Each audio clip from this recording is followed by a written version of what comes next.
Hello and welcome to the second session in our series on architecture and philosophy. It's in fact the third series on architecture and philosophy that has been broadcast by Digital Futures. Today we will be looking at Homi Bhabha, and I'm delighted that we will have Felipe Hernandez as our guest. Felipe is, of course, the author of Bhabha for Architects. This is part of the doctoral consortium initiative within Digital Futures. The idea is that it no longer makes so much sense to have individual professors in small classrooms talking to a small group of doctoral candidates when we could share a single platform across the planet and literally everyone can have access to it. And it's also part of the Digital Futures initiative to try and democratize, as it were, education. What we're attempting to do is to break down not just the physical walls of the classroom, but also the social, economic, and political barriers that have prevented certain individuals from having access to this to education. Education, we believe, should be a universal human right and not just a privilege of the wealthy. So this is the overall series, and let me just simply say that we start always at 10 o'clock in European EDT, East Coast time. But that means that sometimes the time changes across the planet. In fact, today is the first day when we're after daylight savings, when the clocks have actually moved forward. Therefore, we're out of sync, as it were.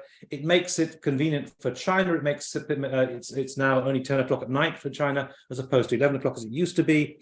But it's confusing, certainly in terms of Europe, because the clocks go forward in 2 weeks' time. So for 2 weeks, we're going to have a rather a curious sort of starting time. But anyway, we started last week with, I think, a really wonderful session with Graham Gillock on Siegfried Krakow. And next week we have Albina Yaneva, who is presenting Bruno Latour. And what is important about this is Albina was actually a PhD student under Bruno Latour.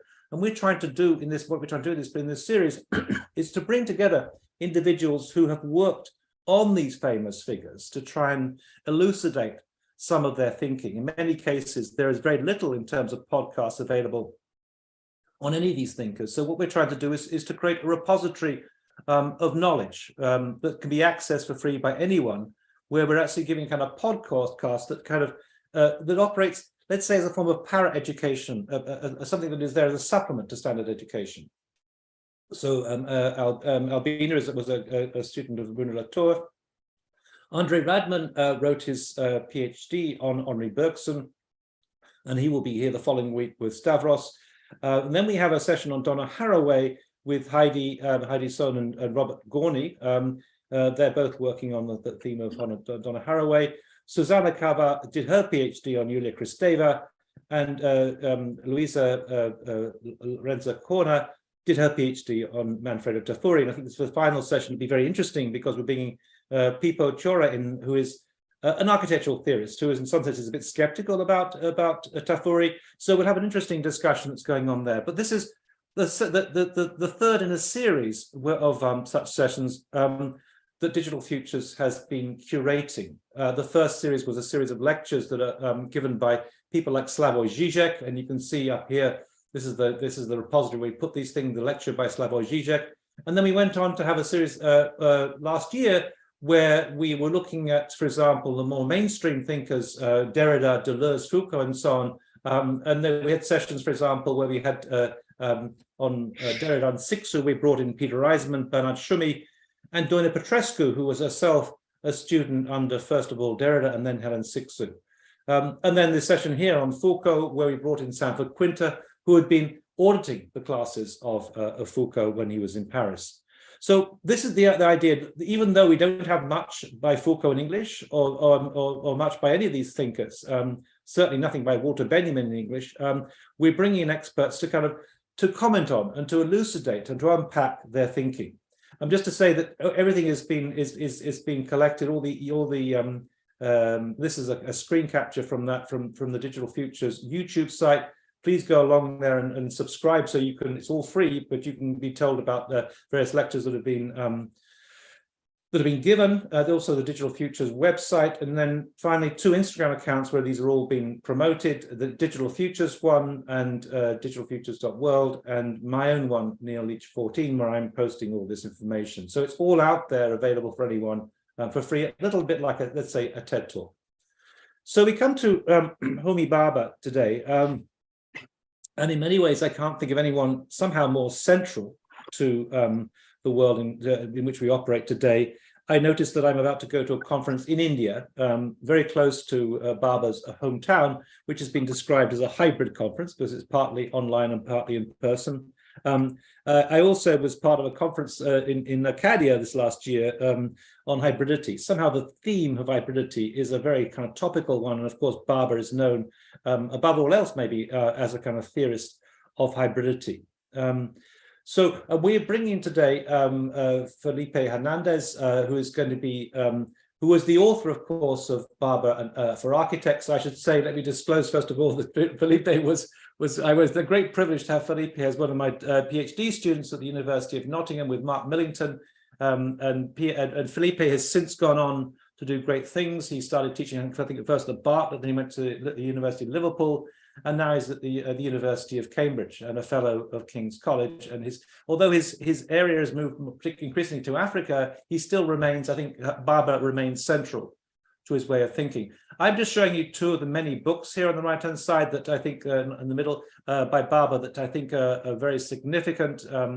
He has produced many more books since then, but these early books, the Nation and Narration, were produced in 1990 and Location of Culture in 1994, I think are the ones that really established his reputation as much as anything else. And just to say a few words about Bhabha himself. Bhabha is from India originally. He is of Parsi extraction. That is an ethnic group that comes originally from Persia, and they, as Islam began to encroach on Persia, the Zoroastrians, those who had a particular religion, very interesting religion, moved across, especially to the area around Mumbai, where Bhabha himself was born.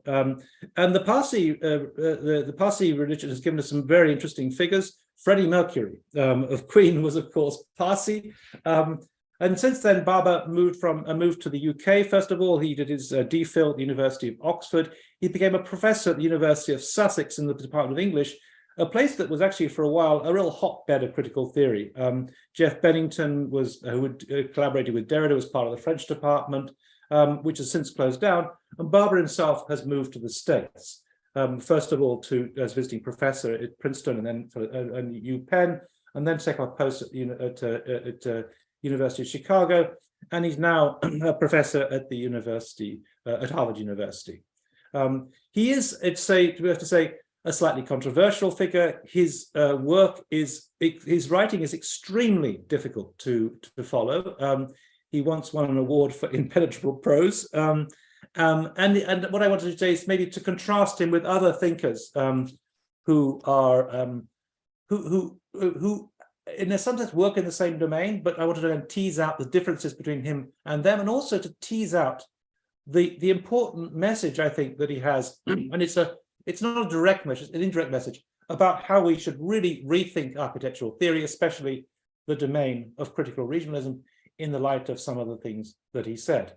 So what we're going to do today is I'm going to make some introduction about Bhabha and just contextualize him, shall we say, and then I'm going to hand over to the real expert, to Felipe himself, who's going to do a deeper dive into some of these concepts.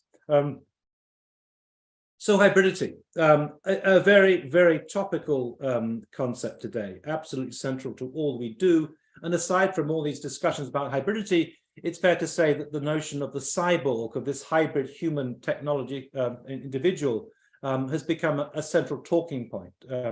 We have actually in this series a session on Donna Haraway, who's the first to talk about cyborgs, at least in cultural theory terms, but it's become central. Andy Clark and others have spoken about it. And Elon Musk refers to us as all being cyborgs in a way because of our the devices we have that have become a way of giving us or enhancing our ability and making us into super intelligent beings. It's through our cell phones and so on that we have this. So it is central to the logic of AI that AI becomes an extension of ourselves. Extended intelligence become the term rather than AI itself. It's become more seen as a collaboration. But the notion of the cyborg can refer to anyone, and even according to Andy Clark, even a pair of glasses or a walking stick makes us a cyborg. So the notion of hybridity, I want to suggest, is hugely important today. And of course, we live in a hybrid world, and without wishing to diminish the way in which Homi Bhabha refers to it, I would simply point to the way in which our cultures all overlap in many ways. In terms of India and the UK and India, for example, it was kind of very significant that the Duke of Edinburgh was laid to rest in the most British, in some ways, of all vehicles, a Land Rover, and yet Land Rover has been bought up by Tata and is effectively an Indian firm now. And indeed, the UK itself has been colonized, maybe I could say in a loose way, by certain aspects of Indian culture. The most popular dish, apparently, in the UK is chicken tikka masala, no longer roast beef. And apparently that was a dish that was actually created, I think, in Birmingham. Meanwhile, in India, we have cricket has now become the adopted as a kind of very important cultural festival, sporting sport itself, and of course in the English language has become pervasive. And you might also look at in the States at how we can find certain places like Silicon Valley where the chances are that you're going to hear more Indian accents than you are than any other accents because of the strength of India in these newer technologies. And I have seen myself several Indians playing cricket in various stadia in this California that were never designed for cricket. But the term hybridity has a much more subtle and important meaning. And here I want to think about, just mention the term hybridity, which I'm sure Felipe will elucidate in much more detail. And I want to contrast his work with two other central figures: Edward Said, the author of Orientalism, the famous scholar from Palestine, who became a professor at Columbia University in New York, and also at Columbia University in New York, Gayatri Spivak, herself from India, and a kind of commentator, a scholar in the work of Derrida, post-structuralism, deconstruction, and so on, who was responsible for a very famous essay, Can the Subaltern Speak?, that I will refer to later. So without wishing to try and put these at loggerheads and to see them as oppositional, because essentially they belong to the same camp, I just want to tease out some of the simple differences that one can begin to see between the work of figures like Edward Said and Bhabha. Said, of course, is famous both for the book and for the concept of Orientalism, the kind of the Western gaze that looks at the Middle East with a certain sort of disparaging look. It can never be as good as the West. And this kind of gaze for Bhabha is for Edward Said is precisely what we call Orientalism, the slightly romanticized dismissing of the East without really fully engaging with it. Well, without going into this too much detail, I would simply say that Bhabha has a much more nuanced approach towards this. It's not a so straightforward sort of imposition, as it were, of this Western gaze on the East, but rather a more delicate operation in which they begin to sort of fold into each other in a more hybrid way. It is much more complex than just simply seeing the dominance of one gaze over the other. And I will talk a bit about this in a moment. Also, Gayatri Spivak, who is known as mentioned, this kind of Derridian scholar, was famous for her essay, Can the Subaltern Speak?, where she looks at the problem in some ways of what happens, in a sense, through this particular gaze. And she refers, for example, to the example of Sooty, the ancient tradition that the British came to India and eradicated. But the problem here was that it was almost as though, as she puts it, white men saved brown women from brown men by doing this, as though it's a triumphalism of the West over the East. And things are never quite that subtle. There is for Spivak a certain epistemological violence here, where a sort of Eurocentric knowledge is projected onto third world countries. And in a sense, because of that, everything that they kind of is said is somehow compromised and co-opted within that kind of Western gaze, so that in some senses you can never fully escape.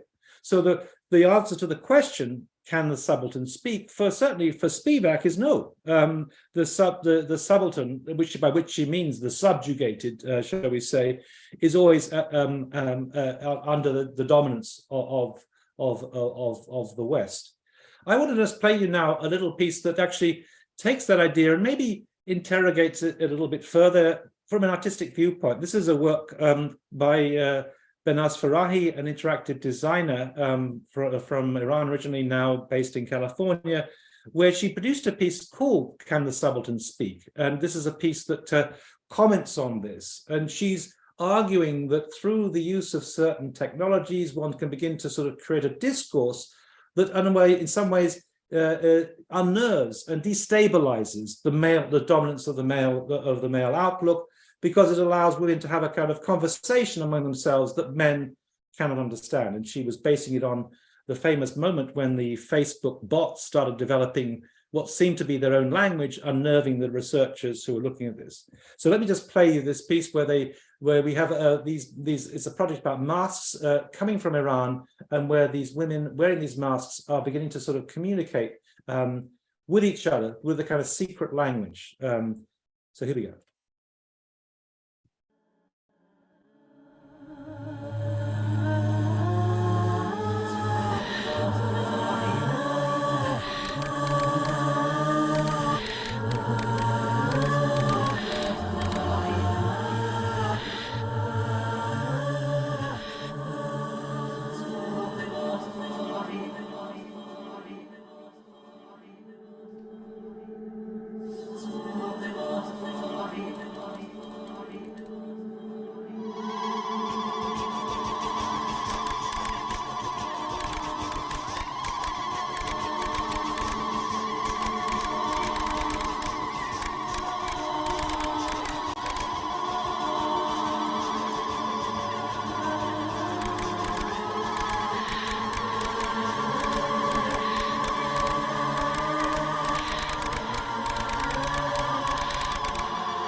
The music, I should say, is the work of Susan Behem, a very talented Iranian-American musician and performer.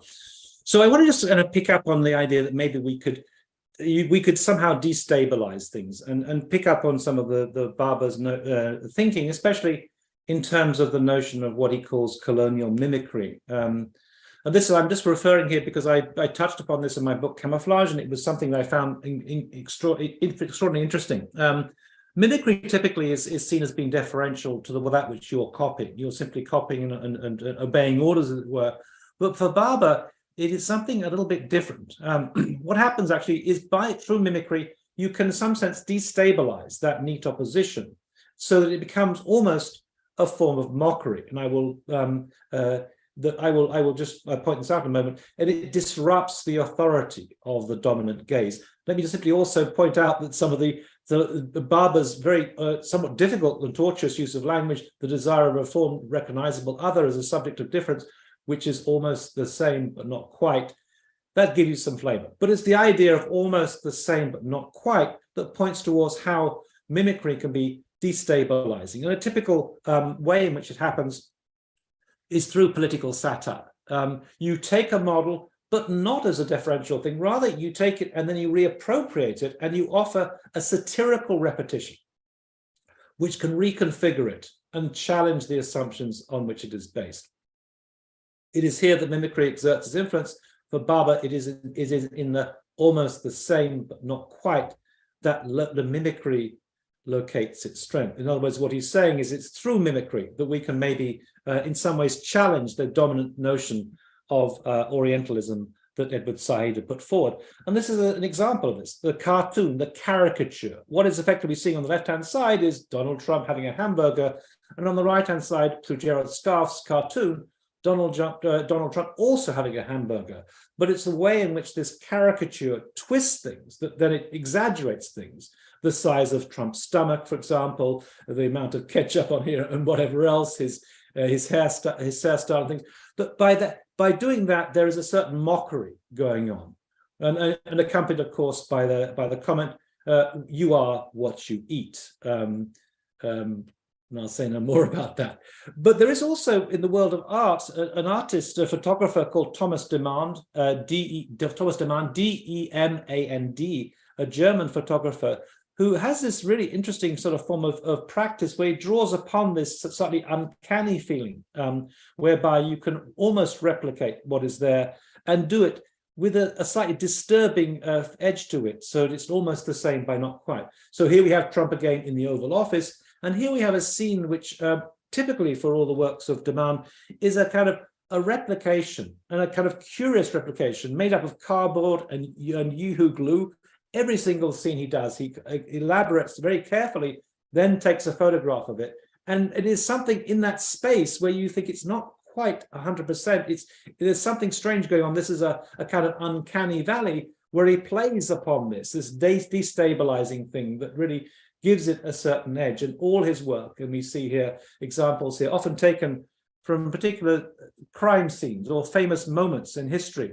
And he literally recreates them in cardboard and Yoo-hoo glue, and they look almost the same, but not quite. And that's what gives them their potential edge to things. But I wanted to pick up now on the other kind of concepts I found and be a little bit indulgent. This whole presentation is a bit indulgent in some sense, but I want to be indulgent about what this concept, the nation as narration, might mean for architecture. And without going fully into the details of its implications, what I think it would probably do is destabilize many traditional architectural discourses, especially the discourse of critical regionalism. So the point about the notion of the nation as narration is the idea that everything is we live in a world of objects, but those objects are inscribed within a subjective realm. They are narrated, as it were. And these are my comments again from Camouflage. It is perhaps by following the notion of the nation as narration, of identity as a kind of discourse put forward by Bhabha, that we can grasp the importance of understanding form as being inscribed within a cultural discourse. Of course, it would be wrong to reduce the nation to mere narration as though form were totally unimportant. Rather, we have to recognize the nation as being defined within a dialectical tension.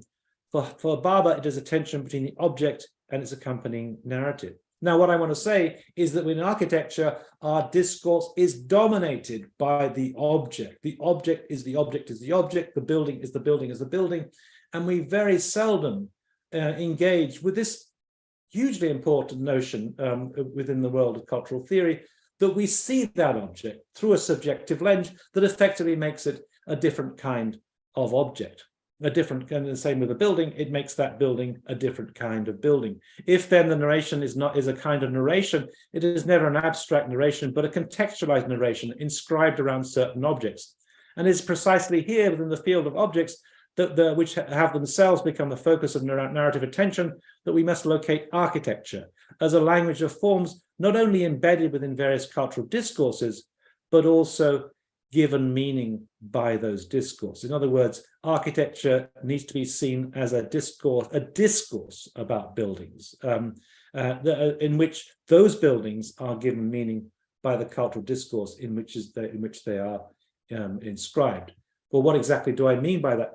Well, we can take, for example, with the logic of critical regionalism. Here I'm going to give you a kind of a rather cursory overview and probably get it completely wrong in some senses, but the idea that somehow we have to have a different building in a different context, and that building is somehow, and then there's a problem if we have a sort of universal form of building, doesn't seem to really make sense when you begin to sort of realize the way in which those buildings are treated. On the left-hand side, the Plattenbau, the prefabricated concrete tower blocks and apartment blocks that were so common in Eastern Europe and are despised now precisely because they were part of that. speak of a world in which the tower block was really dismissed, has been dismissed in many ways, but go to a different culture, and on the right-hand side, I'm showing you the Pudong in Shanghai, where they have a collection of some of the tallest buildings in the world. It's the opposite. The taller, the better. The tall buildings, towers are celebrated. Indeed, if you go to the Bunt on the other side of the Wangpu River, you can see millions of Chinese every day going out there and gazing across at this incredible vision of the future of China, a one in which architecture, buildings, and particularly tall buildings, play a crucial role. And we could also see in which certain sort of universal icons become completely different in their different cultural contexts. For example, on the left-hand side, the day when McDonald's first opened in Moscow, and of course they've now closed, but you can see the enormous queues that were kind of people lining up to taste their first McDonald's. And on the right-hand side, well, this is not a McDonald's, it's a photo from an image we used for the Krakow last week. It's an Edward Hopper painting of a bar somewhere, a cafe or something. It could be a hamburger joint, it might not be. But the point is, whereas in Moscow, it was certainly the place where McDonald's was certainly the place where you go for your birthday party. In the West, it's simply a question of convenience food and nothing so special. And we can see that in other sort of, let's say, universal icons, the way in which, for example, Coca-Cola might be treated in different contexts. For some, it's simply a kind of a symbol of an American imperialism. For others, it's just simply a kind of cheap drink that you have when you can get from a vending machine, and so on and so on. It has different meanings in different contexts. And equally, one can think about the euro coin. And of course, the euro coin is customized by each particular country. They all have their on the back of the coin, they have, for example, in Italy, they have the Vitruvian Man appears. But the point is that not only are the coins different, but the way in which you pronounce the word euro, euro, and so on. There are many different variations of this. So the same object is inscribed with a different cultural context and effectively becomes a different kind of object. And this discourse, of course, is central to architectural thinking. But the ramifications of this don't seem to have sunk in. On the right-hand side, Italo Calvino's famous book, Invisible Cities, where what you get is a collection of different chapters that are seemingly essays of different cities, but actually it transpires they're actually different comments on the same city, but from different approaches. You can read a city in many different ways. It's not just a question of the physical appearance of the city, it's how it is interpreted through the lens of these different subjective ways of thinking. And on the left-hand side, Monet's paintings of the Cathedral of Rouen, where Helen Sixou picks up on exactly the same sort of comment. There are these different interpretations of the Cathedral of Rouen made by Monet, and really, what is the cathedral? What is the sum total of all those different interpretations? My point is this: architectural discourse should really have adopted this in the way that it approaches these things. Let's take, for example, the issue of critical regionalism. And I think this is really the problematic sort of notion, the idea that somehow buildings have to be different in different contexts and so on, have to appear different. And one of my colleagues at the University of Nottingham, who remain nameless, once presented a slide of a building in a Malay building with a BMW outside. And it seemed to me completely postmodern. I haven't got the same slide here, but I've got a traditional Malay building and a Tesla car on the left-hand side. You could imagine that Malay building would itself be somehow adopted within a kind of universal framework. It's probably got air conditioning that's going on in there. And likewise, the Tesla's car has probably got, maybe he has a set of golf clubs in the back. So the idea really that we're all part of universal culture, and this kind of tendency, this urge to find a regionalist architecture could be seen as a deeply postmodern reaction, when in fact we live in a world that has become effectively, as Rem Koolhaas would claim, the world of the generic city. And it's, I think, another commentator on this, just to sound out this against a different sort of cultural context, is the work is Frederick Jameson, the cultural theorist, whom we dealt with in a previous session on this particular series, who makes the comment that basically is that the content is not necessarily fixed in this in a work of art, or indeed a work of architecture. I've come to think that no work of art or culture can set out to be political once and for all, no matter how ostentatiously it labels itself as such. For there can never be any guarantee that it'll be used the way that it demands. A great political art, in brackets Brecht, can be taken as a pure and apolitical art. Art that seems to want to be merely aesthetic and decorative can be rewritten as political with energetic interpretation. The political rewriting or appropriation, then, the political use must be allegorical. You have to know that this is what it's supposed to be or mean. In itself, it is inert, and most architects really react to that, but I strongly subscribe to that, that basically the meaning is allegorical. There is a building, and the meaning is something else that is in some senses projected onto it. And what do I mean by that? Well, this is always I use this example of the Architectural Association in London, where I used to teach, which effectively is a reappropriated building that was part of a square that was originally designed as houses, presumably with maybe the servants in the basement or in the attic, but following this sort of the basic model. In fact, Bedford Square itself has been colonized by various different industries. My publisher's Bloomsbury around the corner, also in a very similar looking building. But this is a school of architecture. And why is it a school of architecture? Well, not because of the form itself.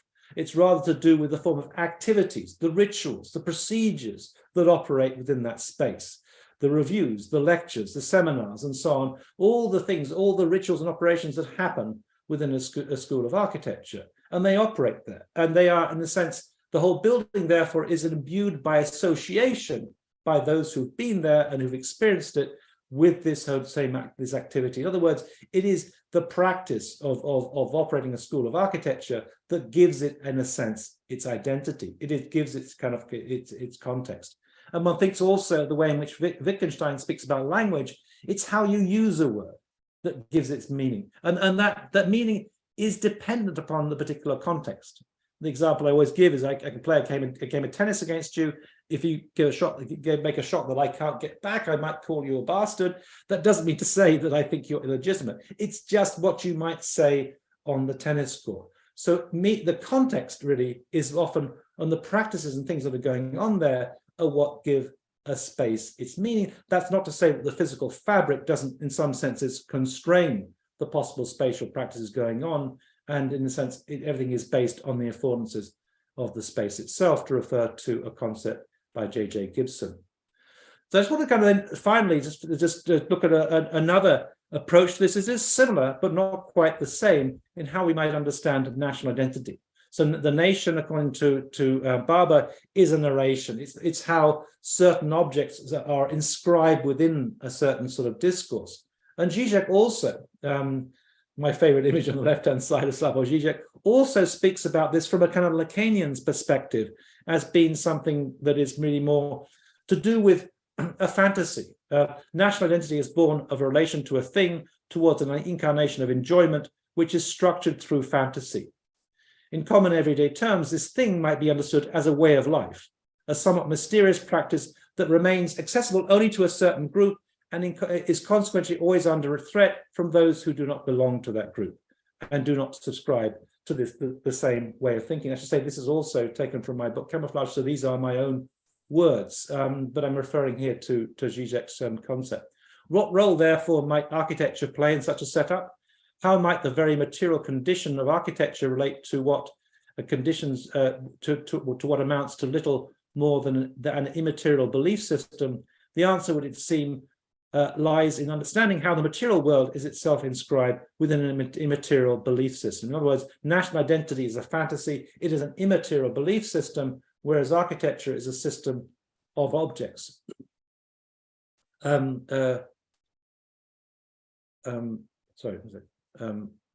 National identity is essentially a fantasy structure. It must take some form of material expression. It must be projected onto objects. It must be embodied. Hence, objects such as national flags come to embody that identity through a process of a symbolic association. So what effectively happens is that we have certain objects that somehow represent, let's say, British culture, a bowler hat, someone walking to work with a Financial Times under their arm, and so on, or indeed American culture, a hamburger, a baseball cap, and so on and so on.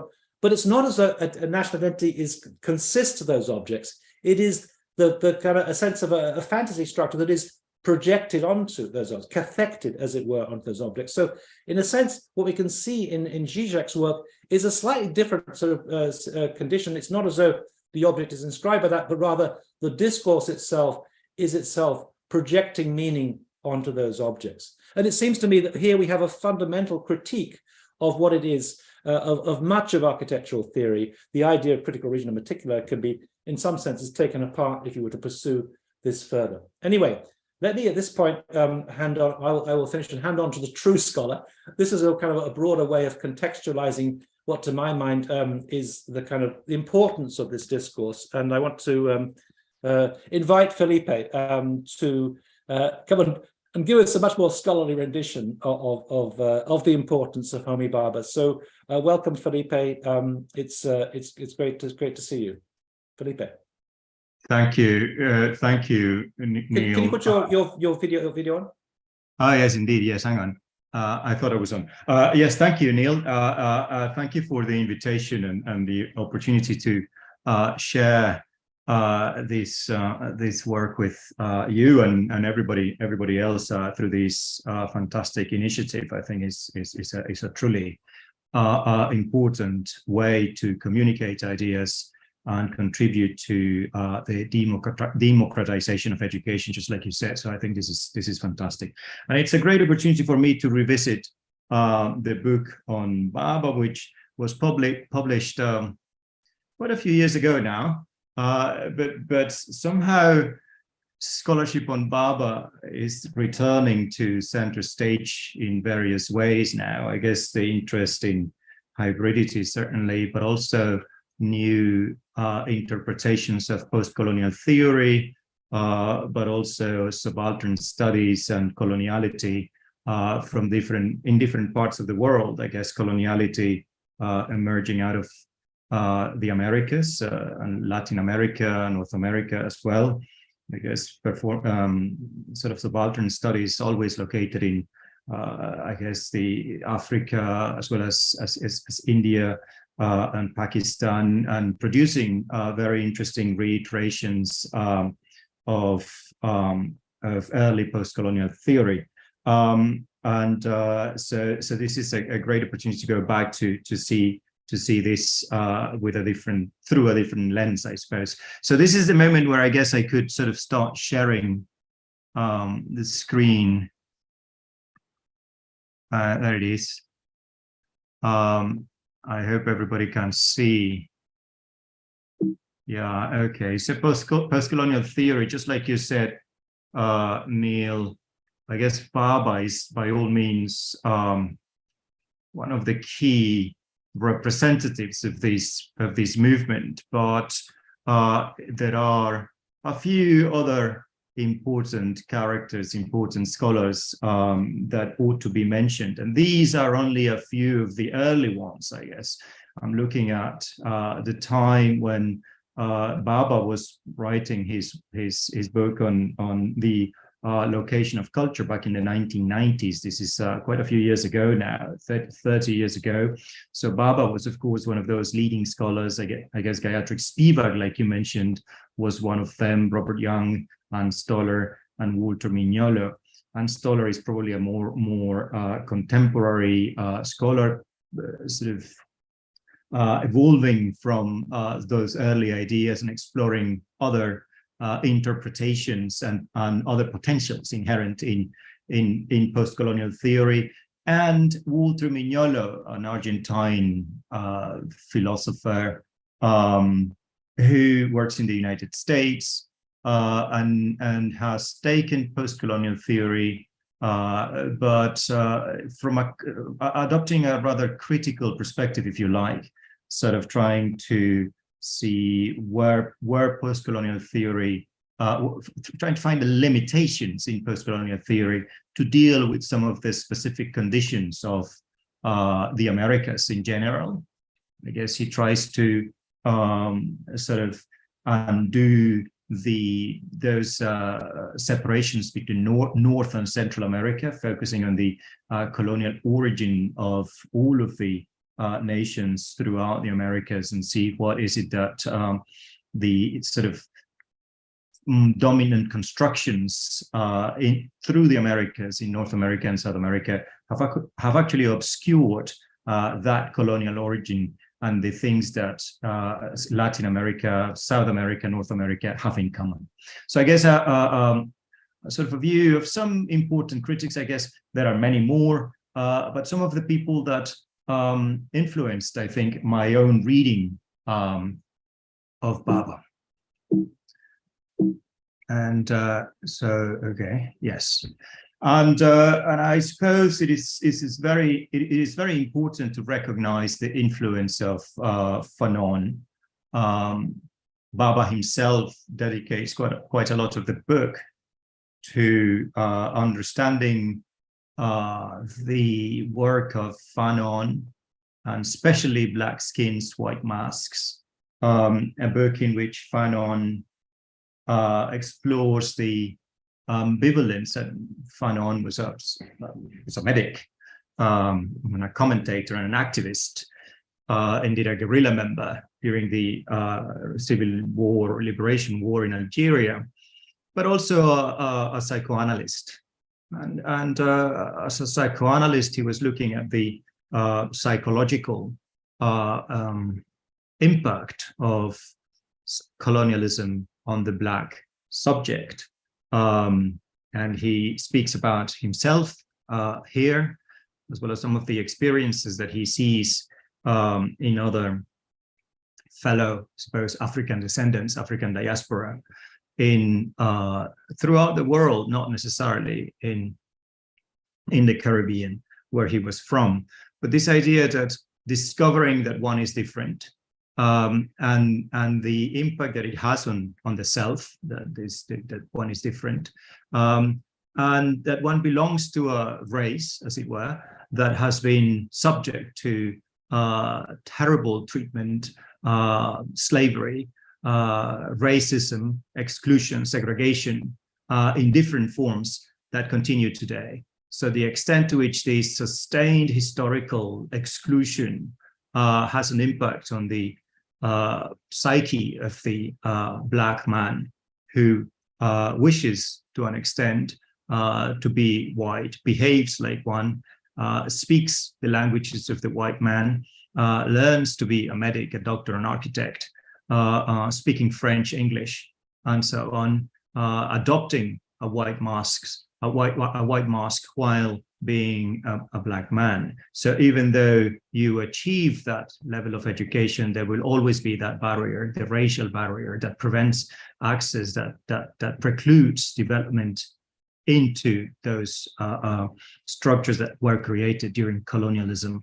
So I guess that notion that there is a group of people who are excluded, existing in society in an excluded manner. So I guess that important sort of consideration is fundamental in Bhabha's understanding of post-colonial theory and the way in which he deploys that in the book. And the other very important figure is Edward Said, that Neil also mentioned in his introduction.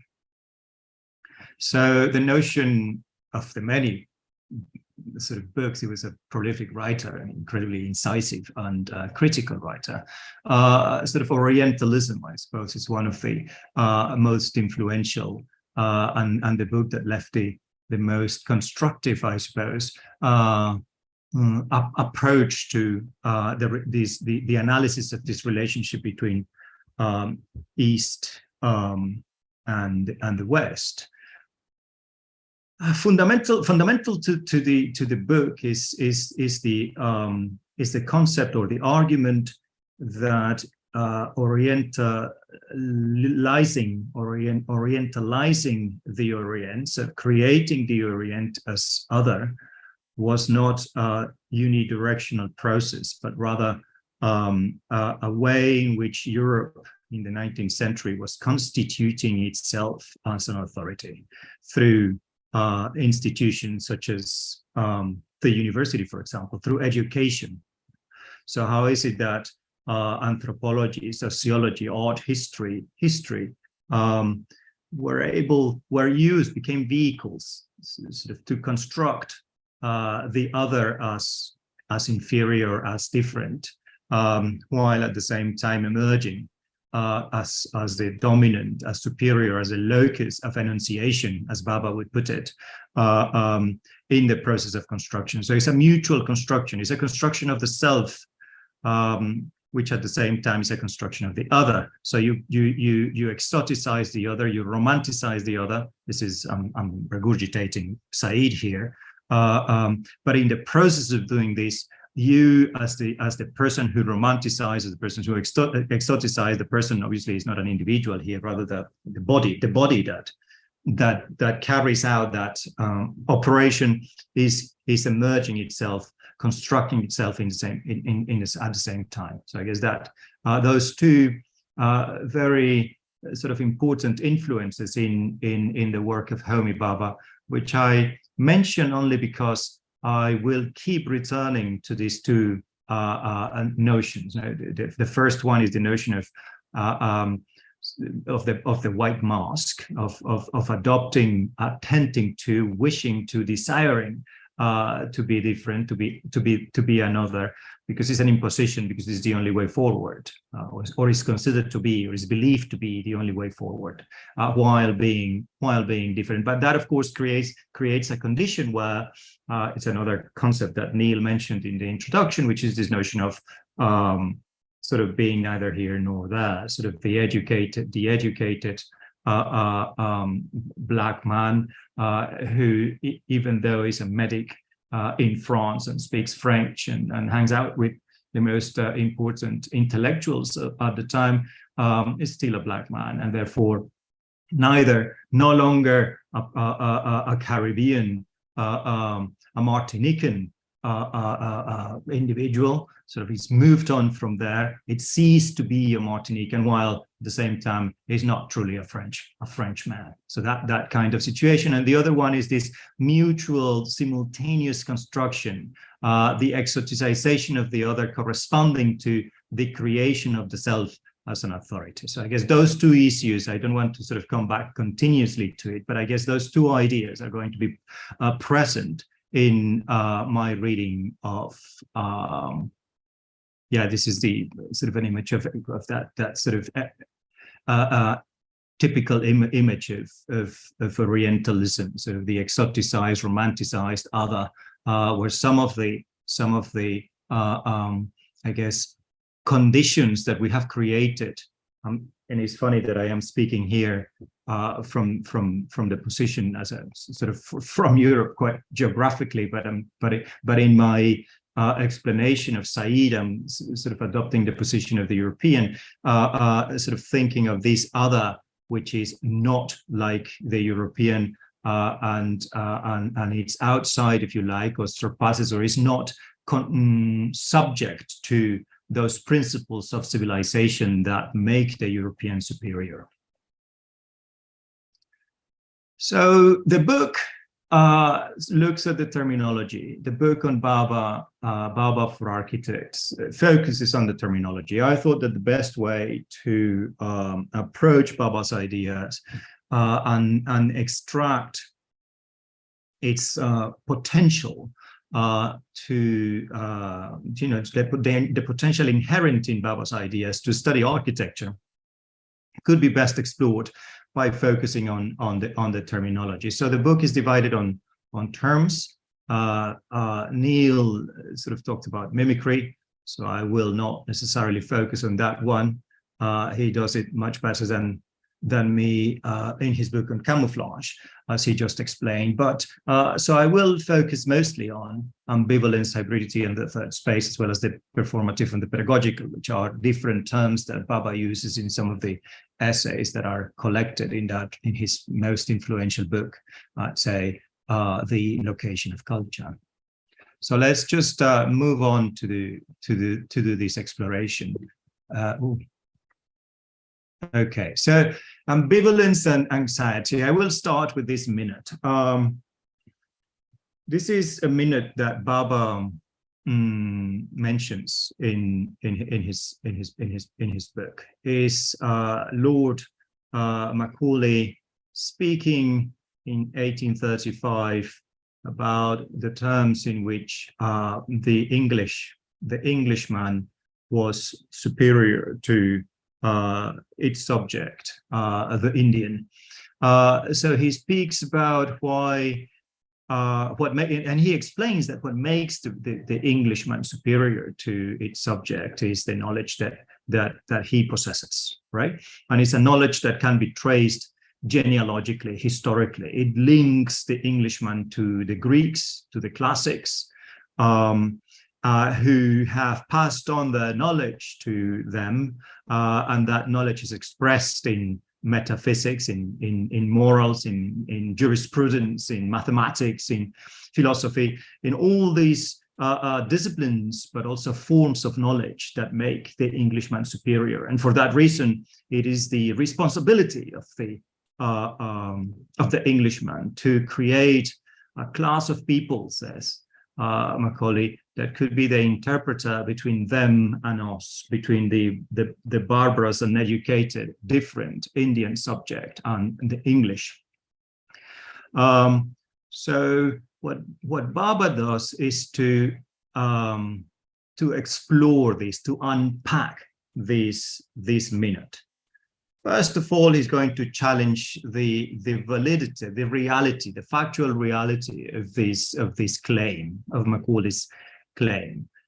He's speaking about the English as a homogeneous group of people, when in fact, at the time, Bhabha would say, those who possessed all that knowledge were rather minority, a numerical minority in England.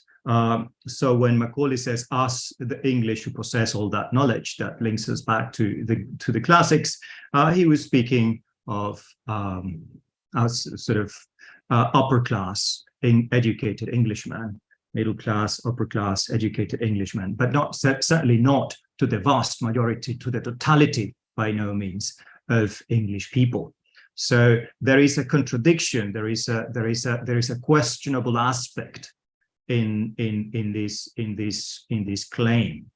And the other thing that so on the one hand, Macaulay is validating, justifying the civilizing mission, is justifying intervention in Africa and the transmission of knowledge to them. But Bhabha sort of takes him to task and questions whether or not this was true for England. But the other thing that Bhabha is going to argue is that it's the anxiety inherent in the project that Macaulay is presenting to Parliament. What if the other were to learn all those things that at the moment make the Englishman superior? What if you actually accomplish that project? What if all the subjects in India were to learn English and mathematics and morals and jurisprudence? How would you be able to differentiate them from us? And of course, that creates a situation where, in order to maintain the authority over the colonized, it was once the colonized was educated, has achieved all this, has acquired all this knowledge that at the moment doesn't possess. So has to develop some kind of techniques in order to make a difference. So there comes the racialization, sort of the black, the effeminate, the untrustworthy other. So you have to create stereotypes, Bhabha would say, to differentiate the self from the other and to continue to justify intervention once this goal of educating the other has been met.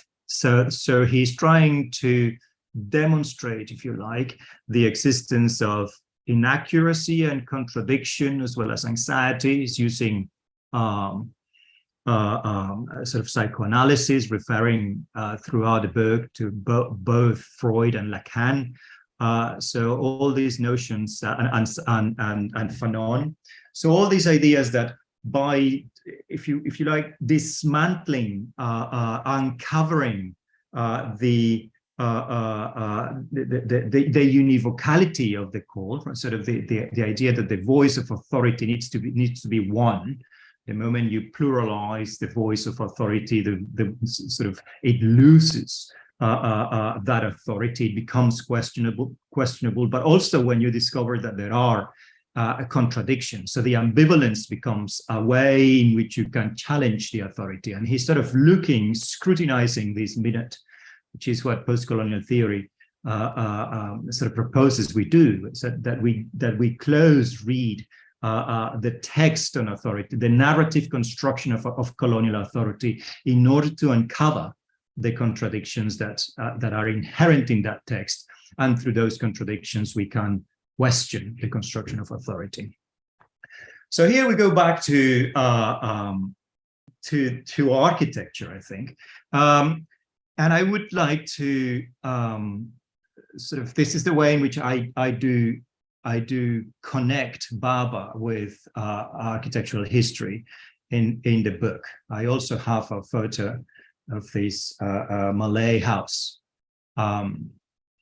which I took when I was doing the PhD, Neil, and I skipped class to go to a conference in Malaysia. But I was keen to see Chris Abel's book on identity and architecture, and the way in which he speaks about the Malay house, I think is fascinating. If you look at how Chris Abel, European, writes about the development of an identity, if you like, an architectural identity. This is in the 1980s, so 80s and 90s, when sort of identity was by all means a very central theme in architectural theory and history. There were very many people writing about architectural identity, and the book indeed is called Architectural Identity. So the Malay house, and he departs from a house like that, which is there. The photo in the book is a different one, but he uses a photo of a typical Malay house. This is not a typical Malay house. This is a reconstruction of a Malay house, but a reconstruction of the typical one. So Chris Abel describes it, and it has big awnings, and big roofs that extend way beyond the edge of the house, in order to prevent sort of the rain from falling in, because torrential rain may happen. But there are usually sort of corridors, sort of like a veranda around the house. This is to make sure that the rooms are receded inside the house, so creating a sort of a cushioned space between the inside and the outside, protected by the big awning. So it's going to be shaded, so the actual space inside is not going to get direct sunlight. Most of the walls are not solid, at least not the exterior walls. There are trellises created to enable sort of cross ventilation, and that is going to allow sort of the house to stay fresh, but also for the humidity to not gather in the interior spaces. So how it was a very cleverly designed house, organically created by people who lived there through many years, in response to the very specific conditions of the site. So he tells us this very convincing, he gives us this very convincing description of the Malay house. But he follows this description with the arrival of the English engineers to Penang, who of course were familiar not with the Malay house, which they probably thought was a primitive house compared to the more advanced architecture that they were familiar with in Europe, in England, and they would probably be more familiar with something like Chiswick House, that as you can see in the quote, Chris Abel says, everybody would know is a development of the Villa Rotonda by Palladio. And then sort of the British architects and engineers, when they arrive in Malaysia, then they begin to adapt their own architecture to the conditions of the site, sort of transforming this notion of the Palladian villa making it a little bit more suitable to the environmental conditions of the tropics. And then he gives us a photo of this villa in Penang, where you can see that the windows have trellises instead of having sort of big sort of blinds. They have trellises to allow for ventilation. And here he ends up, this is Chris Abel, and so we arrive at the hybrid Malaysian architecture, right? So the architecture that in the eyes of Chris Abel identifies Malaysia is actually a British architecture, mildly adapted to the conditions of the site. So all of a sudden, in this story, the actual history of Malaysia, architectural history of Malaysia, is deleted. Sort of the Malay house from which we departed has all of a sudden disappeared, and what we are given, what is historicized, what is inscribed in the history of architecture, is this transformation carried out by the European typology that they were familiar with. So I guess that is an interesting sort of perspective, or something that one is able to begin to elucidate through the application of postcolonial theory methods. And this is another one that I find fascinating, and I have taken Curtis, but it could be anyone really. I mean, we could find statements like this easily in the work of Kenneth Frampton, Leonardo Benevolo, Francesco Dalco, all those very influential architectural historians.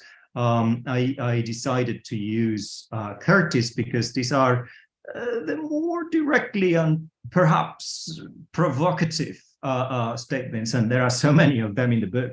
But I don't know why reading this book before, for me, of course, I was familiar with this book before I did my studies on postcolonial theory, but this way of writing, this way of describing, this way of connecting to non-Western, non-European architecture did not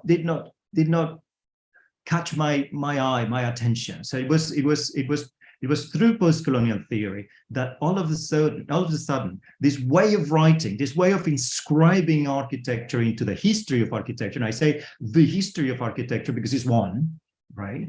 As Curtis puts it plainly at the start of the book, he says, "I am going to write the history of architecture because there is only one." Is at the start of the book. So he writes things like, the modern movement in architecture was the intellectual property of certain countries in Western Europe, of the United States, and some parts of the Soviet Union. I think this is interesting insofar as he claims, it's another psychoanalytical term to claim, and he claims modern architecture for these three locations in the world: Western Europe, United States, and he also creates a hierarchy within Europe itself and the Soviet Union, which no longer exists, which also, I suppose, betrays the moment in history when this book was written.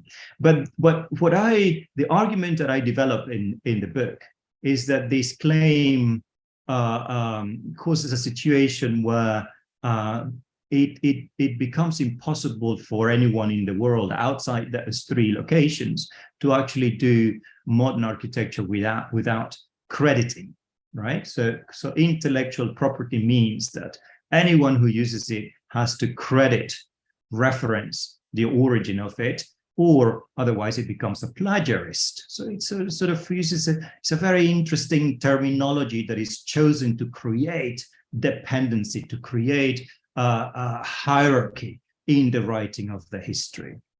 He would go on to say that by the 1950s, transformations, deviations, and the valuations of modern architecture found their way. And it's interesting, not only the derogatory inscription, that transformations, deviations, and devaluations, but also how they found their way, as if architecture found the way, as if architecture could travel on its own.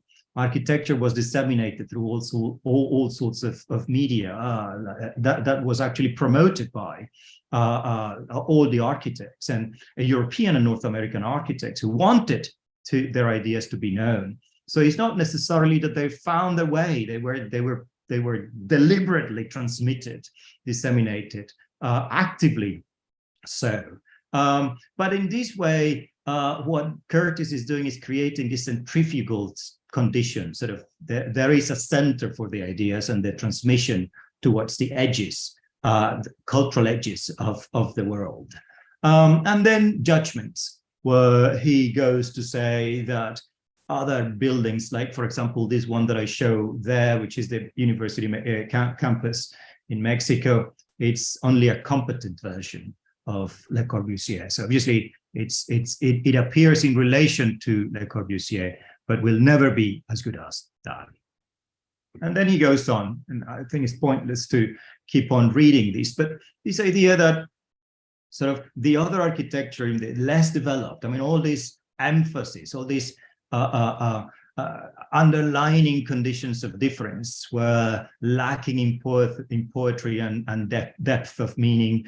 There could only be judicious adjustments of generic features. These accusations of formalism were very common. You probably all are familiar with Leonardo Benevolo's famous book on architecture. It's almost forgotten, but anyway, he also accuses Latin American architects in particular of formalism. Le Corbusier himself was recorded in conversation with Lucio Costa and Oscar Niemeyer in Brazil, and accuses them of being delicate and effeminate in the forms that they choose for their buildings, how thin their columns are, and that he calls himself brute. I'm a brute. I'm a man, strong. I would not do that kind of buildings. My buildings would be stronger and bigger, and so on. So it's this sort of, again, this construction of the other, which at the same time, in this particular case of Le Corbusier, directly includes the differentiation, the construction of the self as a man of creativity, leading in the production of a new, stronger architecture capable of enduring the challenges and exigencies of the modern world, as opposed to that other architecture, which is extremely delicate for the tasks that it is supposed to respond to.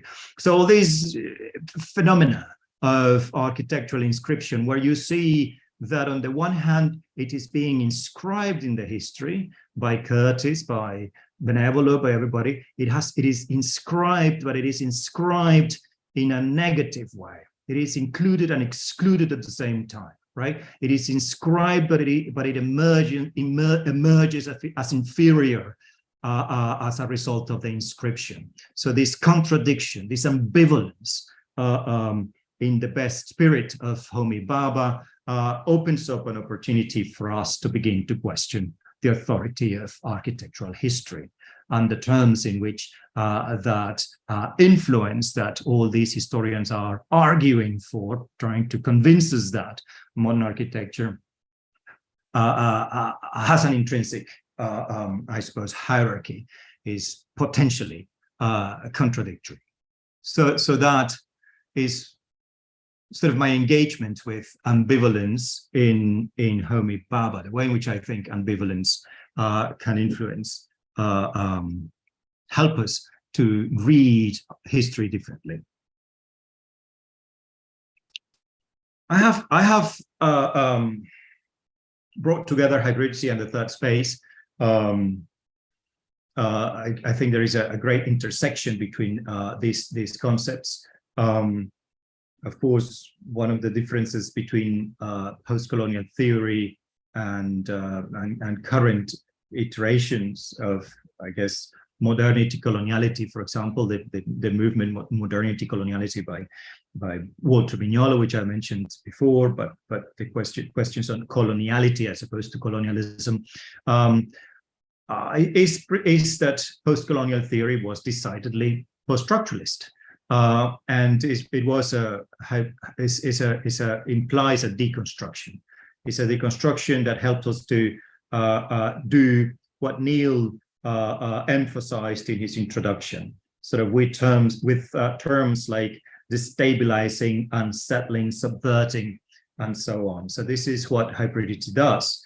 The video that Neil showed us at the beginning was also very useful. I guess these can the subaltern speak, and one is left with a sense from Spivak's essay that the subaltern actually can't speak, that the structures of domination are such that the subaltern can't speak at all.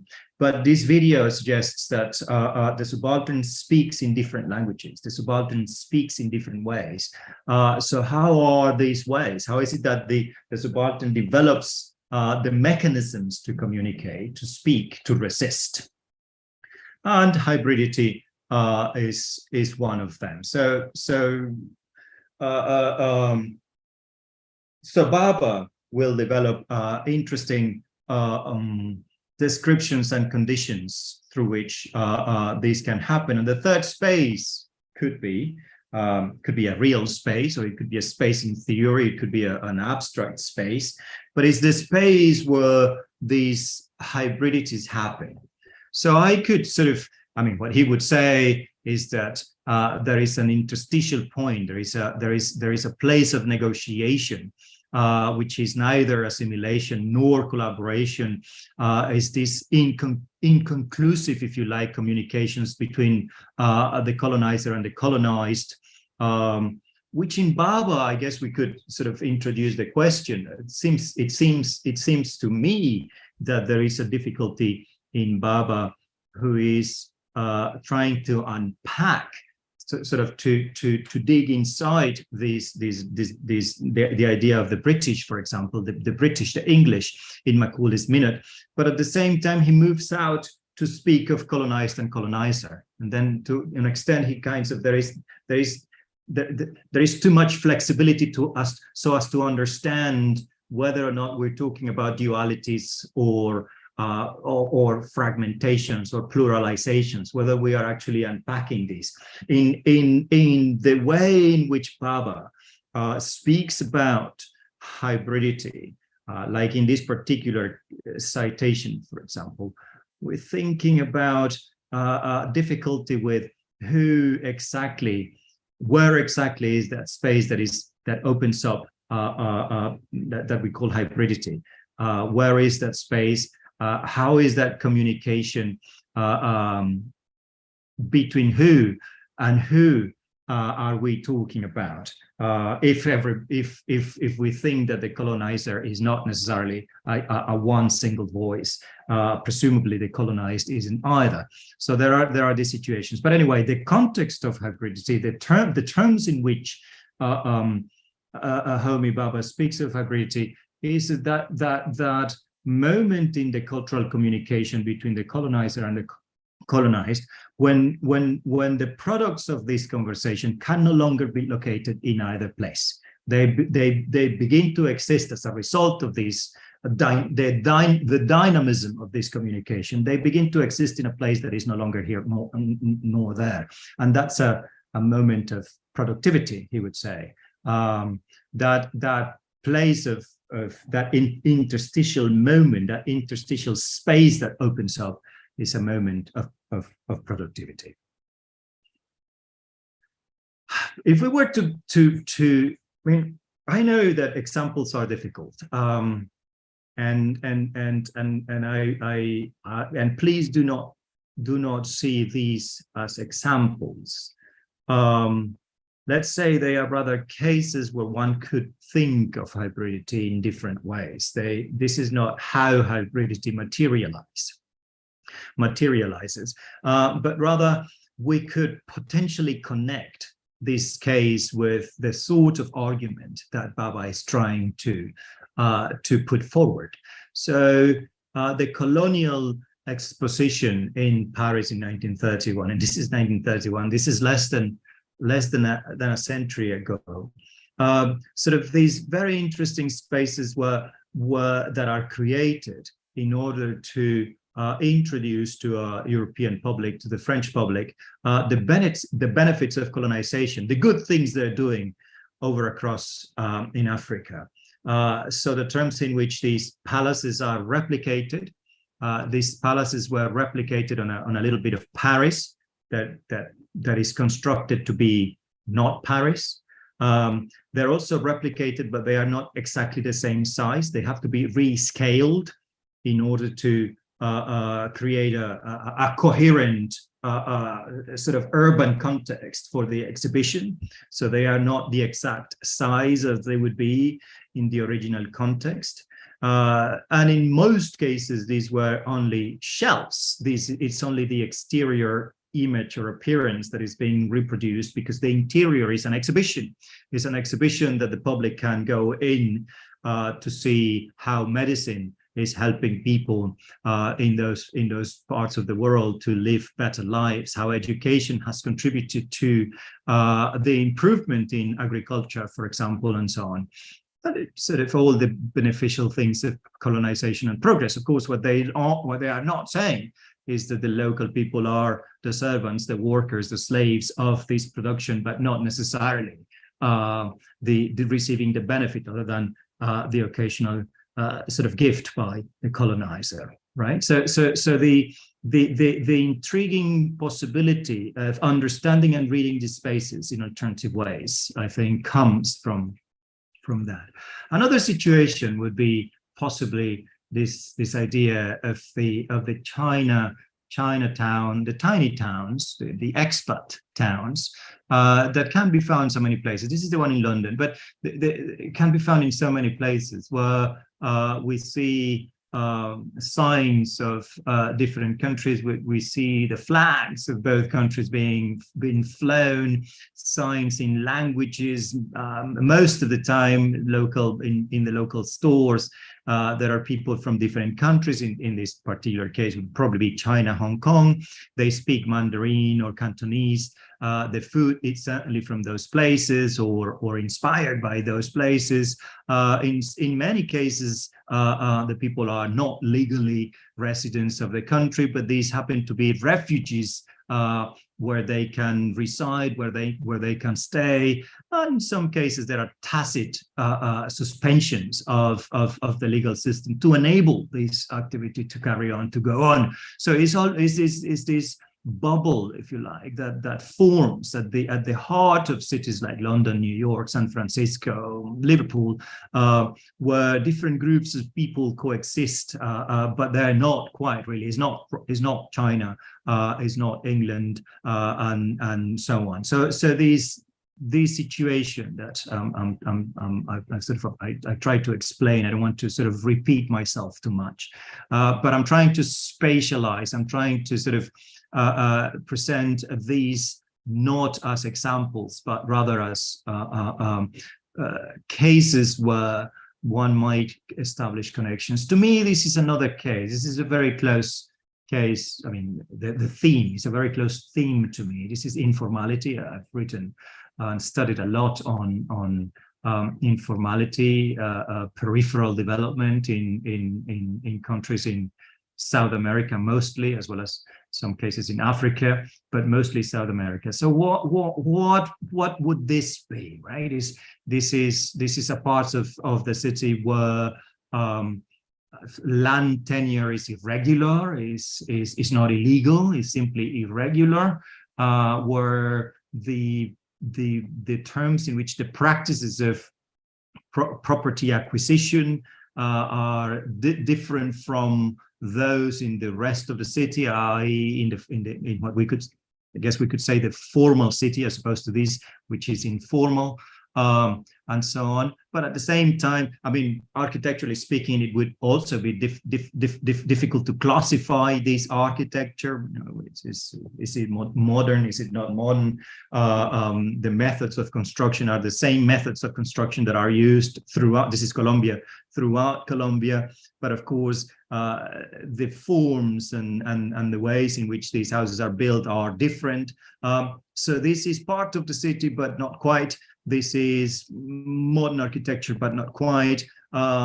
This is urbanism, but a different kind, and so on. So how is it that this hybridity, I hesitate to use the term, but this hybridity, urban hybridity, cultural hybridity, economic hybridity will reveal the space of productivity. These are thriving areas in Colombia. A vast majority of the population in many cities of Colombia live in these very conditions. So these are, even though they are discriminated against by the architects look down upon this, they frown upon this kind of architecture. The urbanists and the planners would actually think of these not as part of the city, this is the periphery. And we have, I mean, assuming that hat, it is the responsibility of the government, it is the responsibility of the planning authorities to actually go there and organize this. So it's a kind of situation that has to be recognized, but at the same time has to be denied. But on the other hand, this is where most of the population, of the productive population, most of the, so a lot of the economic activity of the city takes place in these areas. I could tell you numerous anecdotes of this, but these are not derelict, these are not obsolete, these are not moribund spaces. These are actually very productive spaces of the city. And the other, this is not moving on. Are you seeing me? Okay, yes, there you are. And the other one is the camps. This is an important case, has been important for a long time here in Europe. This is the jungle, which no longer exists, but it's one of those camps, refugee camps in France, where when we had the Syrian conflict, when the Syrian conflict was at its height only a few years ago, these very difficult places were sort of refugees were allowed to stay, to set camp, to live, where conditions of nationality and residence were temporarily suspended to enable these residents to stay there for a long time. International aid was used to help all these refugees with food, etc. But at the same time, because of the extent of these camps and the population of these camps, they very quickly develop into a mini economy, a thing of itself, which became ultimately also a threat to the status quo, to the legal order of certain cities, the cities that they were attached to. And then they had to be removed or they had to be relocated in order to maintain control. So these interesting spaces where language is different, but you are in French soil. You have to go by certain international rules or national rules, but they are partially suspended or entirely suspended, but only temporarily, in order to enable this to occur. So I guess the reasons why, I suppose, these concepts like third space, hybridity particularly, are regaining momentum in contemporary architectural and urban discourse. And I suppose it's important to mention the development of an entirely independent but very powerful, I guess, stream of urban theory that has come to be known as postcolonial urban theory. I'm speaking Jennifer Robinson, Abdul Malik Simon, Neil Brenner, all this group of people, Matthew Gandhi, all this group of people who armed, if you like, with the tools that postcolonial theory provided back in the 1990s, have now embarked in a study of contemporary urban conditions, mostly in Africa and China, but also now beginning to apply those tools to the study of cities in Europe with great success. I guess the success measured in in the way in which they are opening up new areas. They're revealing new areas of inquiry, things that we had not been able to see very clearly before, and now we seem to have the mechanisms to address them a little bit more clearly. So what I'm trying to say with this is that it's not simply the study of architectures, the study of cities and urbanisms in the formerly colonial context. It's not only about India, Africa, Latin America, maybe China or Malaysia. It is a theory and a series of theoretical mechanisms and tools that enable us to study cities in Europe, cities in North America as well. And the final concept, and this is the end of my short presentation and summary of the book, is on the concept of pedagogy or performativity, rather, which is this duality between the performative and the pedagogical that Bhabha speaks in, mostly in relation to the nation, the narrative construction of the nation. He speaks of how we understand the nation, and he follows Hobsbawm and Anderson in this Benedict Anderson in his idea of the nation as a narrative construction, which is created through a series of pedagogical landmarks, sort of the Battle of Waterloo, or the battle of the important battle where independence was achieved, or the important settlement when so and so, the language of the nation, the boundaries of the nation, which are shown with a map, the flag, and so on, which are the pedagogical elements that makes us identify with the nation. Are static or tend to be static, and through them we can construct a narrative, a homogeneous, coherent, perhaps not entirely homogeneous, but certainly coherent or somewhat coherent narrative of the nation that we identify with.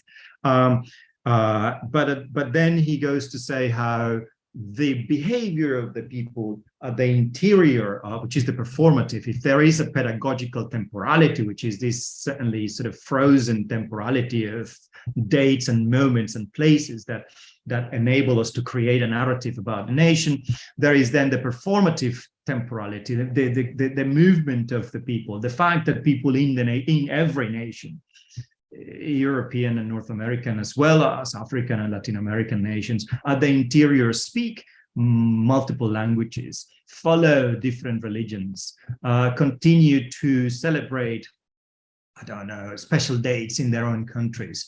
The fact that there is sort of more and more transfer of sort of money transfers and transactions between countries, the fact that people appropriate spaces in the ways that they are not designed for, like in this, like is the case here with the rodoviaria in Brasilia, which is supposed to be the transport, the central transport terminal, is for the buses to come in and go out and transport the people to the outskirts of Brasilia or to other cities of Brasilia. But because Brasilia is such a different city from other cities in Brazil, then the fact that everybody congregates around the buses in the morning and the afternoon has made transformed the rodoviaria into a market, sort of a permanent market. So it is no longer only a transport terminal, it continues to be the transport terminal, but at the same time, it is the place where everybody buys the shampoo or lunch or fruits or, I don't know, tobacco when they arrive in the morning, and food before they go home, or the little bottle of shampoo that has been done by people there on the street that open the big bottle of shampoo and fill up little bottles of shampoo for people who cannot afford a big bottle of shampoo, so they can only buy the little one to go and have, and wash their hair that night because that's the night that they need to wash it. That sort of situation, which is very specific, is a sort of I'm trying to illustrate the terms in which the very notion of of pedagogical understanding of the city. You know, how what you do in a specific place is deconstructed, is unsettled by the activities of the people. So this performance of culture, of economy, of language, sort of contrasts, if you like, the pedagogical narrative of the nation and makes it a little bit more unstable. So at the same time, questionable and so on. So I guess those are the terms used by Bhabha that I identified, extracted from the book, and attempted to find possible connections with architectural discourse, architectural history, and present some cases as examples, possibilities rather, where post-colonial theory would allow us to reread or read differently, or find new sort of turns of phrase in the construction of architectural history, urban theory, and architectural practice, indeed, in many cases.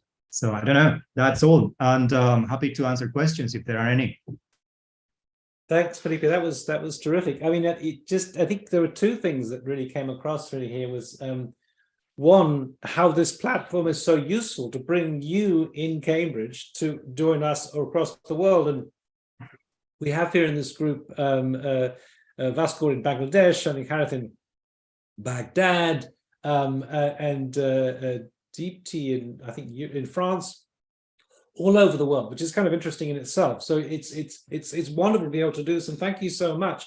It's been really, really useful and incredibly useful to kind of just get your comment on that, not least because it kind of also it kind of adds a gloss to the book itself. Somehow you bring it alive in your presentation that way. And secondly, I think it points out really the necessity of interrogating and challenging a standard architectural discourse that I think remains hugely uncritical by bringing in these much more kind of critical tools or tools of criticism to destabilize and open it up in an interesting and important way. I mean, so this was a kind of perfect example of that. So thank you so much.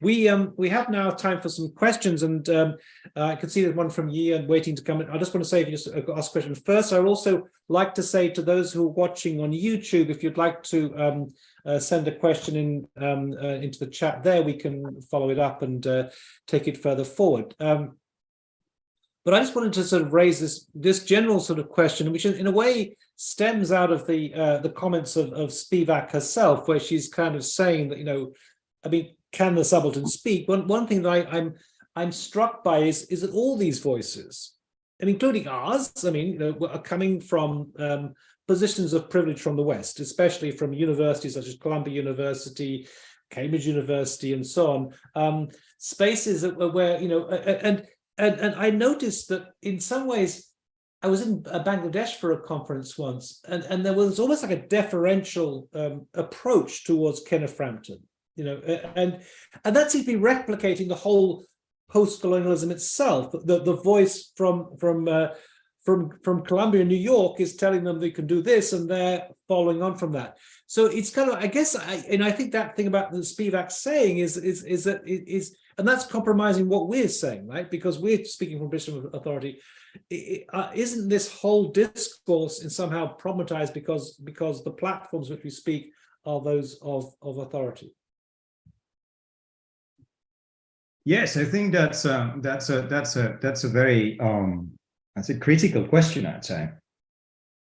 Yes, institutions undervaluing this sort of structure of power, sort of the geopolitics of knowledge construction, I guess, knowledge production.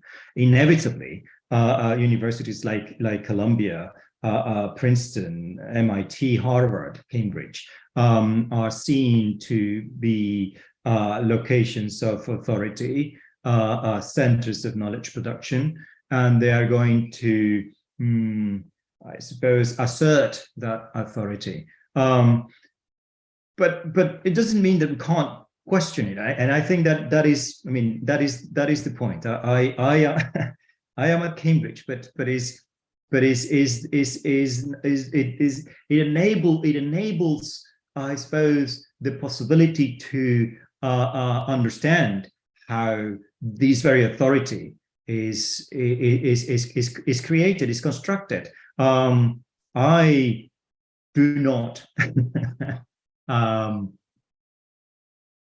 Yes, it's very interesting. I mean, you mentioned Kenneth Frampton. Kenneth Frampton is an authority also individually. I mean, whether or not he is at Columbia is, I guess he wrote a book at the right time, and it was a very influential book. And he put forward, along with Leon Lefebvre, this notion of critical regionalism, which in the 1980s, when they published this, late 70s and 80s, when the books came out,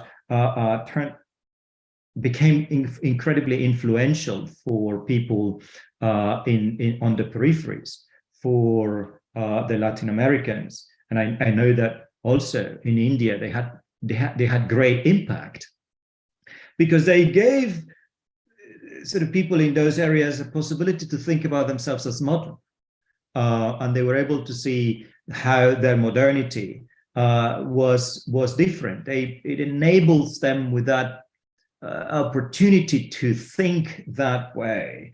I know, and I understand, and I share with your critique of critical regionalism. I think that it is I suppose a double-edged sword, because it doesn't dismantle authority entirely, and that is true. My critique of it is less to do with critical regionalism itself as a theory put forward by Kenneth Frampton, but rather the way in which very many architects and historians in Latin America used it to find a way to enter that singular as unique, as univocal history of architecture, sort of because it means that there is only one, and they thought that they could find a way through critical regionalism to find a place in it, in that history, without realizing that the operation made them subaltern, that in a way that sort of reaffirmed the terms in which they were not really the producers of modern architecture. That they had to transform it and make it something different. Is critical, is regional. It's not quite really modern. It's just regional, a regional take on modernism. So those structures were not dismantled, and the opportunity was lost for those architects to be able to articulate solutions. And in terms of practice, solutions, more adequate solutions for their countries, I guess, sort of to really produce an architecture that was different. Also, I wonder whether if one were to sort of apply the materialist methodologies that are used by Kenneth Frampton, if it would be possible, I don't know. I suppose I'm thinking as I speak, that certain technologies were not necessarily developed in Europe, as Frampton would suggest, but also as Benevolo or Curtis would argue. They were developed simultaneously in various places around the world, because the need for that kind of modernization, the need for that kind of technological advance was not localized in Europe or North America. It was a global demand. It's a global necessity. So to what extent these technologies are developed simultaneously in very many places, but history has located them in a place. So is that question, no? Yeah, I mean, just an example of that would be the famous wind towers, which I think they are developed in Iran first of all. Certainly, you see them in Dubai and things and examples where they use a kind of natural air conditioning system. It's astonishing. I'd read about it, but until I went there and stood underneath one of these things, it was like you were under this kind of blast of cold air. It was astonishing how well that worked. And now actually firms like Foster's have taken that on board and introduced it into their more contemporary approach towards architecture. I want to just mention also that, I mean, it's not going to be a critique of critical regionalism, but there is something really powerful that Frederick Jameson says as his critique of critical regionalism, and it's a very subtle comment. I remember because since you were working with Mark Millington and when Mark heard this, he said that's a very subtle comment, and I guess Jameson has this concept of of how we live in a world in which everything is kind of co-opted by this homogenizing marketplace of late capitalism. That's his kind of view. And the point he puts forward is that when you get these calls for difference that come out through critical regionalism and so on and so on and so on, in some senses, they become another product on the marketplace. In other words, rather than destabilizing or countering the universalizing tendency of postmodernity, of late capitalism, they are actually reinforcing it by offering this as it's a very beautiful but subtle point that he makes there. We have a question from Yi. I'd like to invite her to ask a question. Also, to say to others, please, if you're on YouTube, just send in a message and we can read it out for you. If you're on the Zoom community here, please just write one for me. Okay, Yi, go ahead. Okay, can you hear me now? Yes. Thanks so much for Felipe's meaningful lecture about Homi Bhabha. Yes, because I'm a PhD student in Italy right now. My PhD dissertations also focus on very post-colonial theories and the practice in the cases of the Shenzhen and Hong Kong and the one country, two urban system. Actually, maybe you perhaps know, today's your lecture topic somehow very intensely related to the topic as the Banana Architecture 2023. This year we are starting on May, and that topic also emphasized on the decolonization and decarbonization.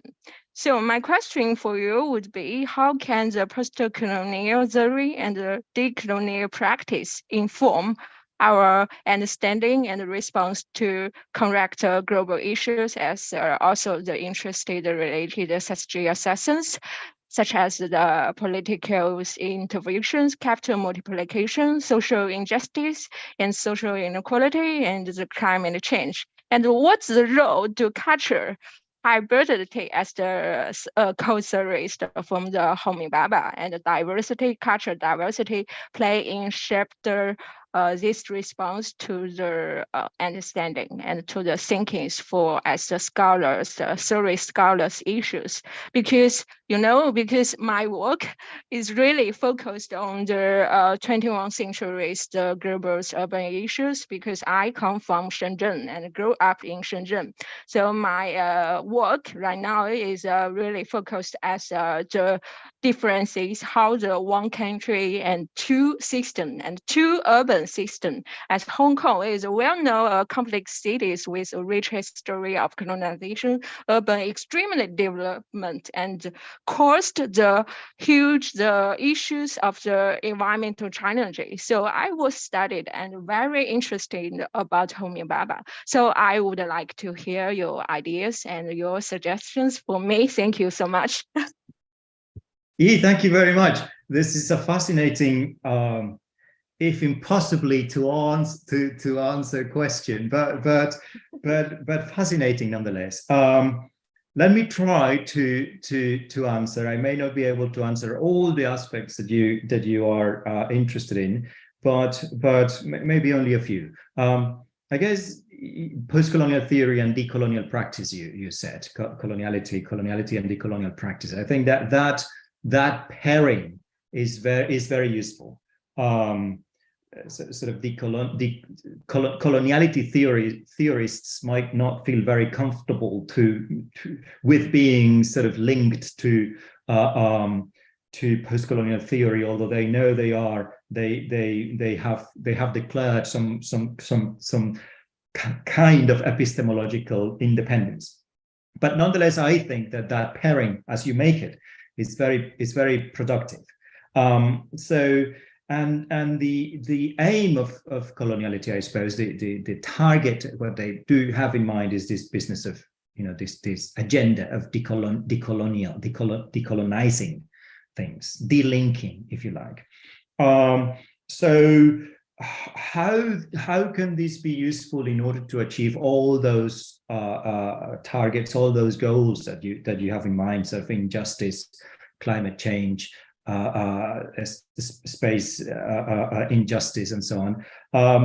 Well, in very many ways, but one of the concepts that you keep hearing again and again when you read about decolonial theory, decolonial practice, and decolonial agendas is the notion of epistemicide. I don't know if you have come across it, but Bonaventura de Sousa, sort of a very influential Portuguese critic, has been promoting this idea of epistemicide, the terms in which colonialism was not simply the annihilation of people or the dehumanization of people, but also the annihilation of knowledge. Yeah. So if you are to think of coloniality in terms of the prevalence of colonial principles in the world today, even though colonialism has come to an end in most parts of the world, not all of them, but in most. So it's supposed to have come to an end anyway, but the principles of colonialism remain in place. And amongst them, for example, racism, but also underdevelopment, all those sort of intersections that we know. So if we are to think about coloniality as the prevalence of those colonial principles, then of course there is a situation much like Neil was just sort of suggesting a minute ago with the question about the location of knowledge production, right? So there are still very many knowledges that remain obscured by dominant academia, by dominant knowledge, right? That because the big knowledges that have not passed through the filter, as it were, of Western academia, they have not been validated and justified, so they're not recognized. But how many of those actually could help us to resolve problems of food accessibility, for example, the environmental destruction caused by industrial agriculture and industrial monocrop agriculture in many parts of the world. Sugar cane comes readily to mind, but also corn in certain parts of the United States, tobacco, those huge monocrops that are so destructive, palm oil in other parts of the world that are completely destroying ecosystems in Malaysia, for example. So how is it that if we were to engage in a decolonial way, if we were able to rediscover and perhaps redevelop knowledges like I don't know, pre-colonial agricultural methods that in many cases were capable of sustaining very large cities. Think of Mexico, for example. Think of the Incas. I mean, I'm really sorry. All my examples are from the Americas, but is where I am more familiar with all of them. But those cities in the Andes, in the Inca Empire, or the Aztecs in what is now Mexico, were very large cities. In many cases, close to millions of people living together, and of course they caused destruction by all means. But at the same time, they were much less destructive than the systems that were implemented afterwards, after the discovery of America, in order to supply products for other kind of market, for a global market. So what if we were to, following those decolonial agendas that are being set up by critics like, well, Homi Bhabha, of course, but also Mignolo, Quijano, Escobar, we could actually engage actively in practices of better production of food, better distribution of food, and less destructive that are less destructive to the environment, and which would question some of those connections between capitalism and colonialism that are central to the colonial agenda. So I think it's a fascinating idea. I can't be answered fully, but I hope that this attempt to engage with the question gives you some sort of opportunities to find the answers in your PhD. Yes, thank you so much. It's very helpful to let me thinking deeply about the reflections from you. And maybe we can talking privately, and I will asking you more advice for my work later, okay, by email, maybe. Thank you so much again. Thank you very much. Actually, I guess, I mean, the interesting thing about Shenzhen and Hong Kong, that is so close to one another. I was actually brought up in Hong Kong and right by, in Fanling, right by the border. And when I was there, there was nothing, just a kind of field and a few villages and so on. But the interesting thing is actually to what extent you could think about that example as kind of destabilizing, I think, in some senses, what the Jameson's view, that there is a homogenizing late capitalism, because there are different forms of capitalism. And I think, one could take that universal urge and question it to say, well, just as you were in terms of kind of history, there are many histories, to some extent, once you see that the way in which capitalism is treated in China, which is very, very different to what was happening in the tiger economies in places like Hong Kong and Singapore. It's a kind of state-controlled form of capitalism. I think that it seems to me that it kind of it needs to be interrogated also in itself. So we've got a question. There's a question from DT, a question from Jose here waiting. I just want to quickly ask one from Vasco, whose connection is not so stable. Vasco is in Bangladesh. And he has a question. How does Bhabha's theory of hybridity differ from other models of cultural mixing, such as assimilation, multiculturalism, etc.? Right. Yes. Very, very good question. Well, Bhabha is reacting to multiculturalism. I think that cultural difference is the term that he proposes to contest multiculturalism. Multiculturalism, according to Bhabha, the way he interprets multiculturalism when he was writing in England in the 1980s and 1980s is that multicultural Britain, multiculturalism was allowed as long as you comply with the rules set up by us here in the UK, right? So multiculturalism was, I think, the discourse of political discourse of multiculturalism in the UK at the time paid only lip service to difference and heterogeneity. It was only allowed as long as you accommodate to. So it was close to assimilation. So cultural difference is his proposition to stand against, I suppose, the limits of multiculturalism. Assimilation is what multiculturalism is. What multiculturalism what Bhabha says multiculturalism was. So assimilation to a large extent is a form of acculturation, and it is adapting, is accommodating. I suppose recently there has been a lot on this in the press here in the UK, but also a few years ago during the Trump era, also in the United States. How is it that we expect migration and migrants to accommodate to the new country when they are welcome? That kind of discourse. The difference is because hybridity for Bhabha, although it's an ambiguous definition. I think he provides three in the book, The Location of Culture. He provides three definitions, two that are very close to one another.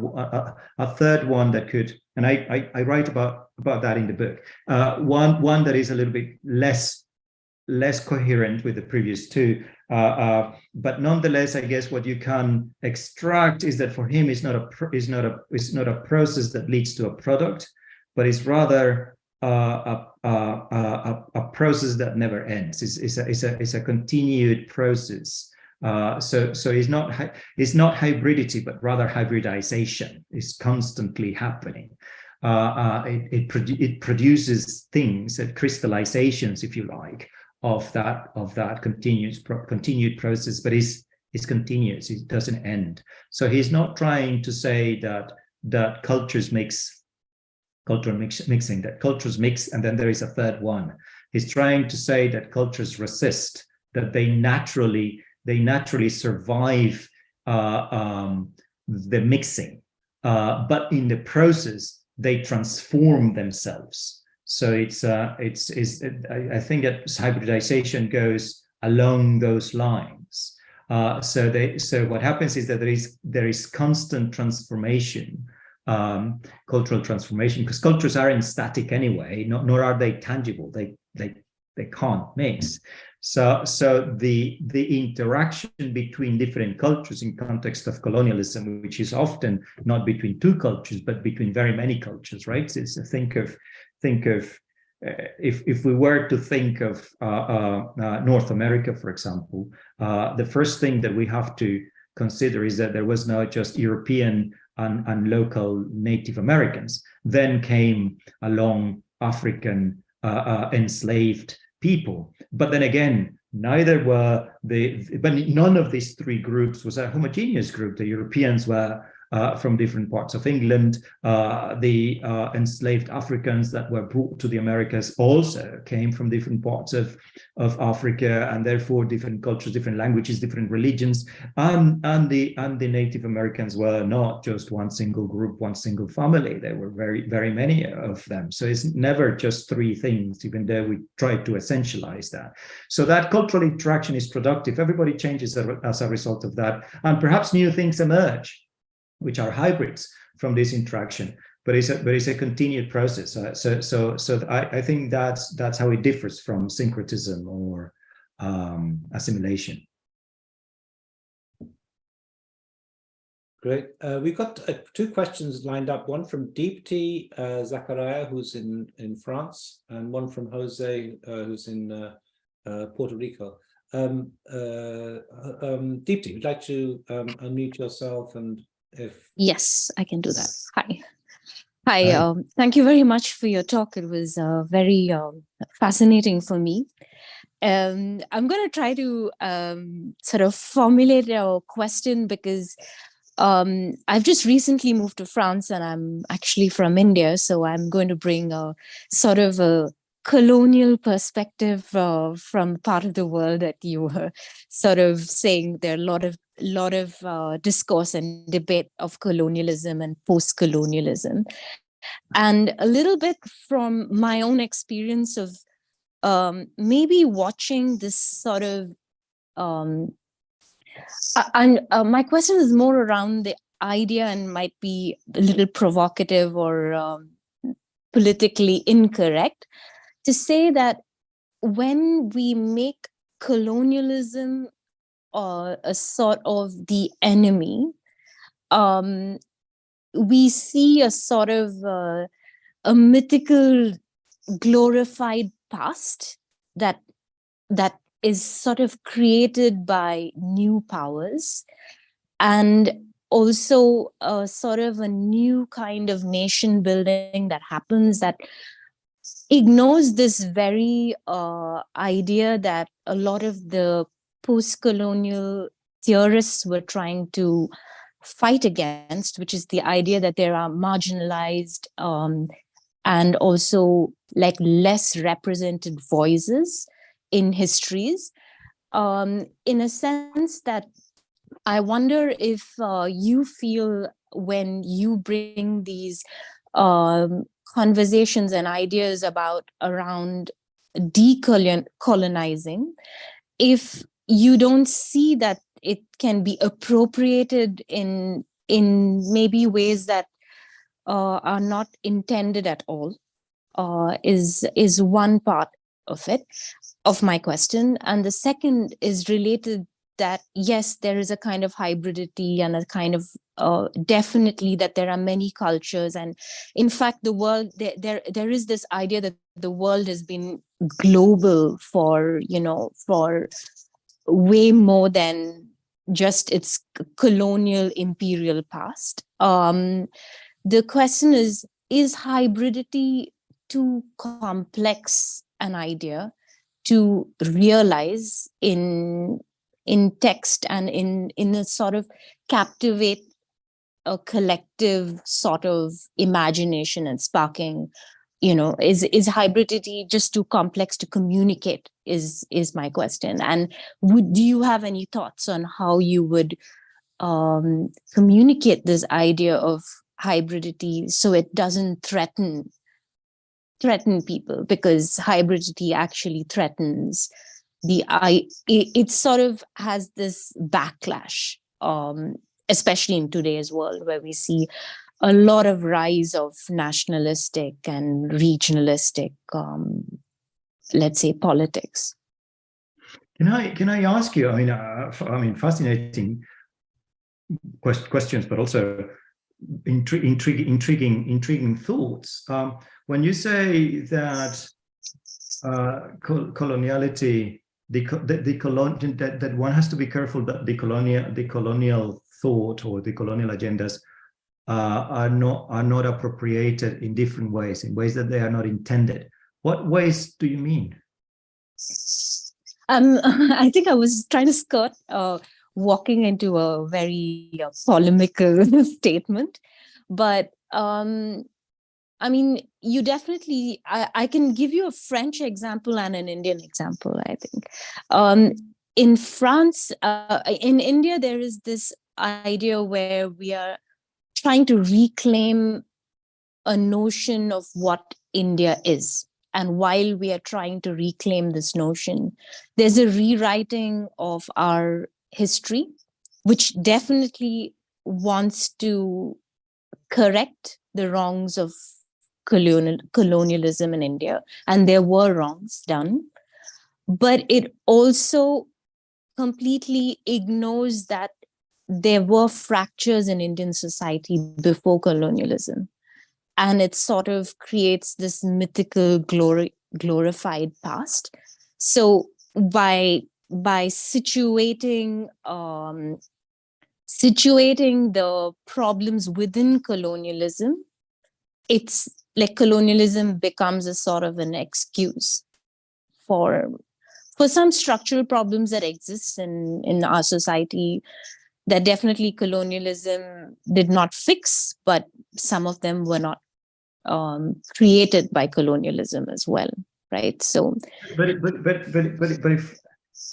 if you know, I mean, I don't know, I'm just following the conversation, but it seems to me that if you know that, then you just don't. Sorry? Well, I mean, if you think that the colonial discourse could be misappropriated in the way that you say by creating a mythical past that never really existed, but you're aware of it, then you just don't. If I'm aware of it, you're asking me how you prevent that the colonial discourse is misused. Yes, and it becomes something that is not. Well, because you're aware of how it can be misused, then you don't misuse it. Okay. I mean, there's nothing you can do. What I'm trying to say, I understand what you're saying. I understand what you're saying. Yeah. As an academic, as long as you're aware of the potential connotations of the discourse that you are uttering, if you're aware of those connotations and you anticipate that it could be misinterpreted, then you anticipate it and you don't do. Yes, I understand what you're saying. Yeah. Now the other question is, I don't think that I mean, one of the things that coloniality proposes is not that colonialism is the enemy. No, I don't think there is that kind of antagonism. On the contrary, is not saying, and it's not in the past. One of the great I suppose contributions, and I think that is a contribution to post-colonial theory in many ways, by people like Walter Mignolo, for example, in his take on coloniality, is that coloniality is in the present. Coloniality is a condition of the present, of today, because we live in a world in which colonial principles are still here. So it's not that we have advanced into a situation of whatever, modernity, postmodernity, call it whichever way you want, and we have surpassed the terrors of colonialism. No, what they're saying is colonialism is still here, still present. We live in colonialism every day.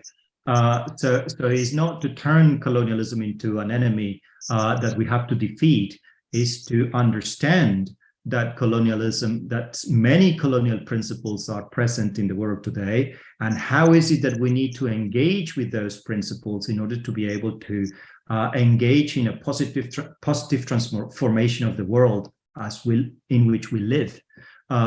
So that's it. It's not a contentious. It's not a pugilistic exercise of defeating anyone. It's engaging in a productive conversation where we recognize that there have been wrongdoings, and is by no means, I don't think, trying to essentialize a pre-colonial past, making it something that it wasn't. Absolutely, I agree with that. It's just that I guess we are all aware of that.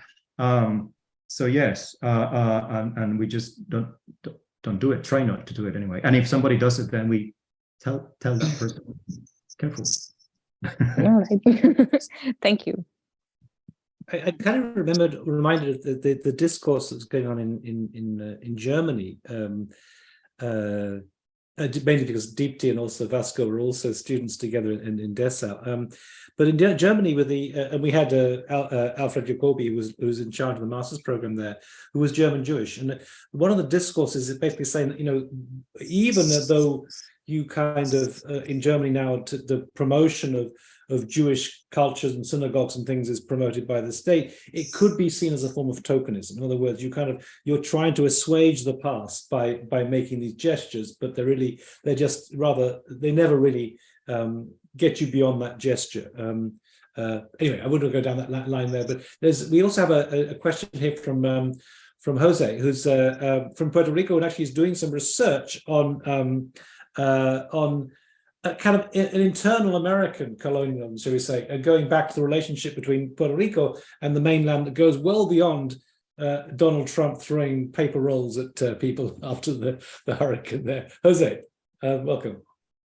Yeah, thank you. Thank you, Felipe, for your time, and Neil for making this possible. Just like Neil mentioned, I'm working in a thesis talking about U.S. colonialism in Puerto Rico through architecture and other visual means. Puerto Rico have a very complex scenario. I will add another layer from the layers that you were talking about America, right? Because I mean, we passed through the same colonial process that many other part of the American continent, but then instead of doing like other Latin countries and gaining independence, we became part of the U.S. under a kind of a new colonial stage, and some scholars call Puerto Rico the oldest colony in the world. In that sense, we're still dealing of trying to decolonize Puerto Rico, and there's a big division of people that believe that Puerto Rico should become an independent country, and other people that believe that there's a possibility of becoming a U.S. state, and without actually doing the assimilation, the cultural assimilation that the U.S. is demanding. So in this complex scenario, what tools do you think that Homi Bhabha can bring to the table to kind of help us deal with this colonial issue here? I know it's a very complex question. I know that, for example, just to give you a little more time and more context, another thing I was thinking is that a couple of things. First, Franz Fanon was hardly criticized with the book Wretched of Earth of becoming too violent, right? Like talking about the violence as the only means of actually decolonize the place. And according to your book, Jane Jacobs criticized Bhabha, saying that he only cares about discourse and don't take into account the colonizers as agents of observation. So based on all those things, what tools do you think Bhabha can bring us to this discussion, or in a short term, why is Bhabha important to Puerto Ricans? Well, yes, I mean, Luke, it's a tricky question. I can see, yes, but I think Bhabha has a lot to offer, right?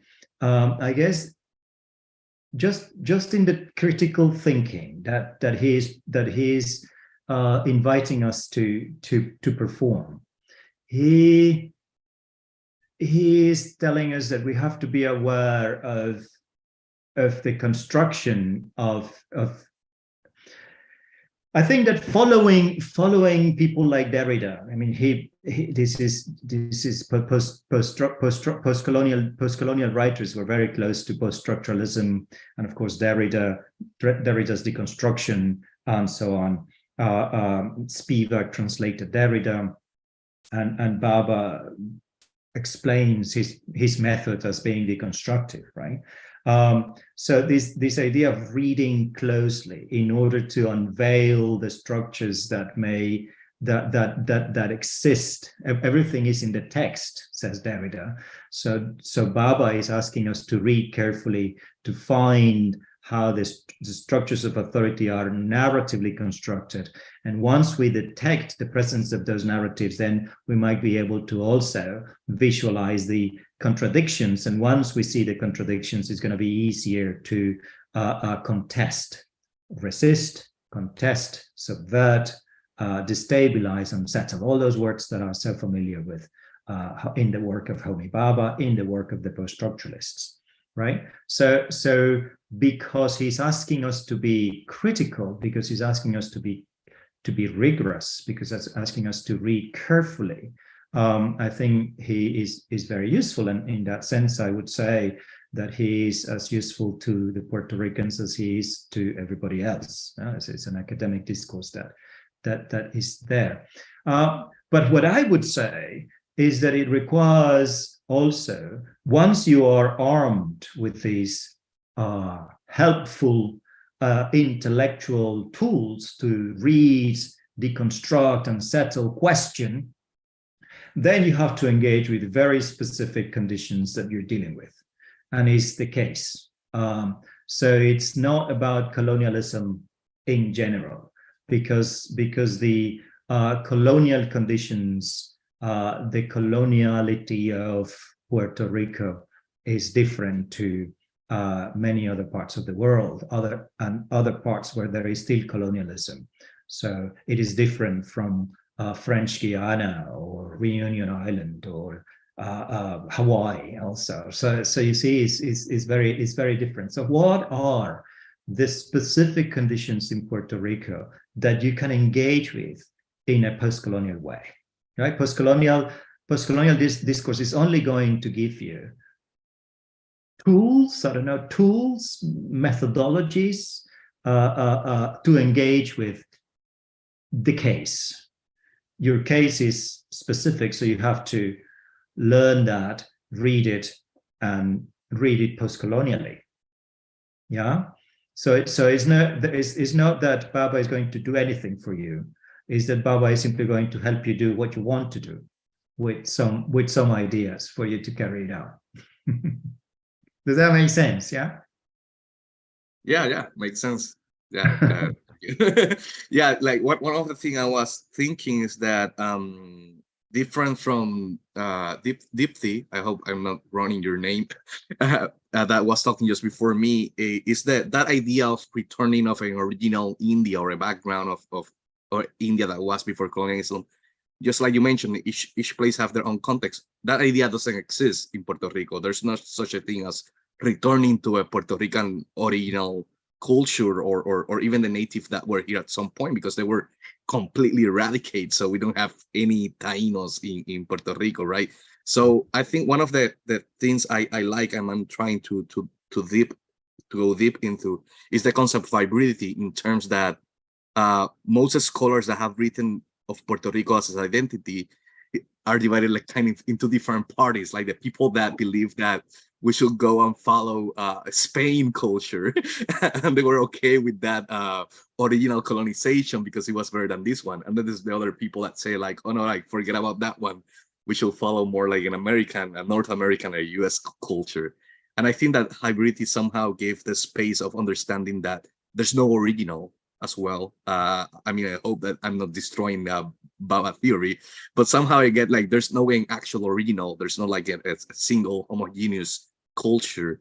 And I think that hybridity somehow can make Puerto Ricans, at least in the theoretical discourse, escape that dialectic or duality a scenario about choosing between the Spain colonial heritage or the US colonial heritage. Well, look, first of all, no one can return to the past. It's impossible. We can't return to the past.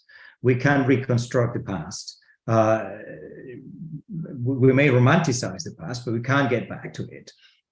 So we won't be able to just go anywhere there. So that is gone, right? But what we certainly can do is revisit certain things from the past. What I was saying earlier on is not that we have to live like the Aztecs did or the Incas did, but what we can certainly do is revisit some of the technologies that they used several centuries ago that were certainly much more environmentally friendly and less destructive than some of the forms, and still yet capable of supporting large populations, right? So it's not that we become Aztecs again, it's that we study the Aztecs from our position as we are now and see how some of the technologies could be helpful for us now, for example. So that knowledge that was eradicated, that was by the colonizer, could be recovered, and recast for the conditions of the present. The other thing is that there is a large body of literature about the Caribbean that can be deployed as well. It is not just Bhabha,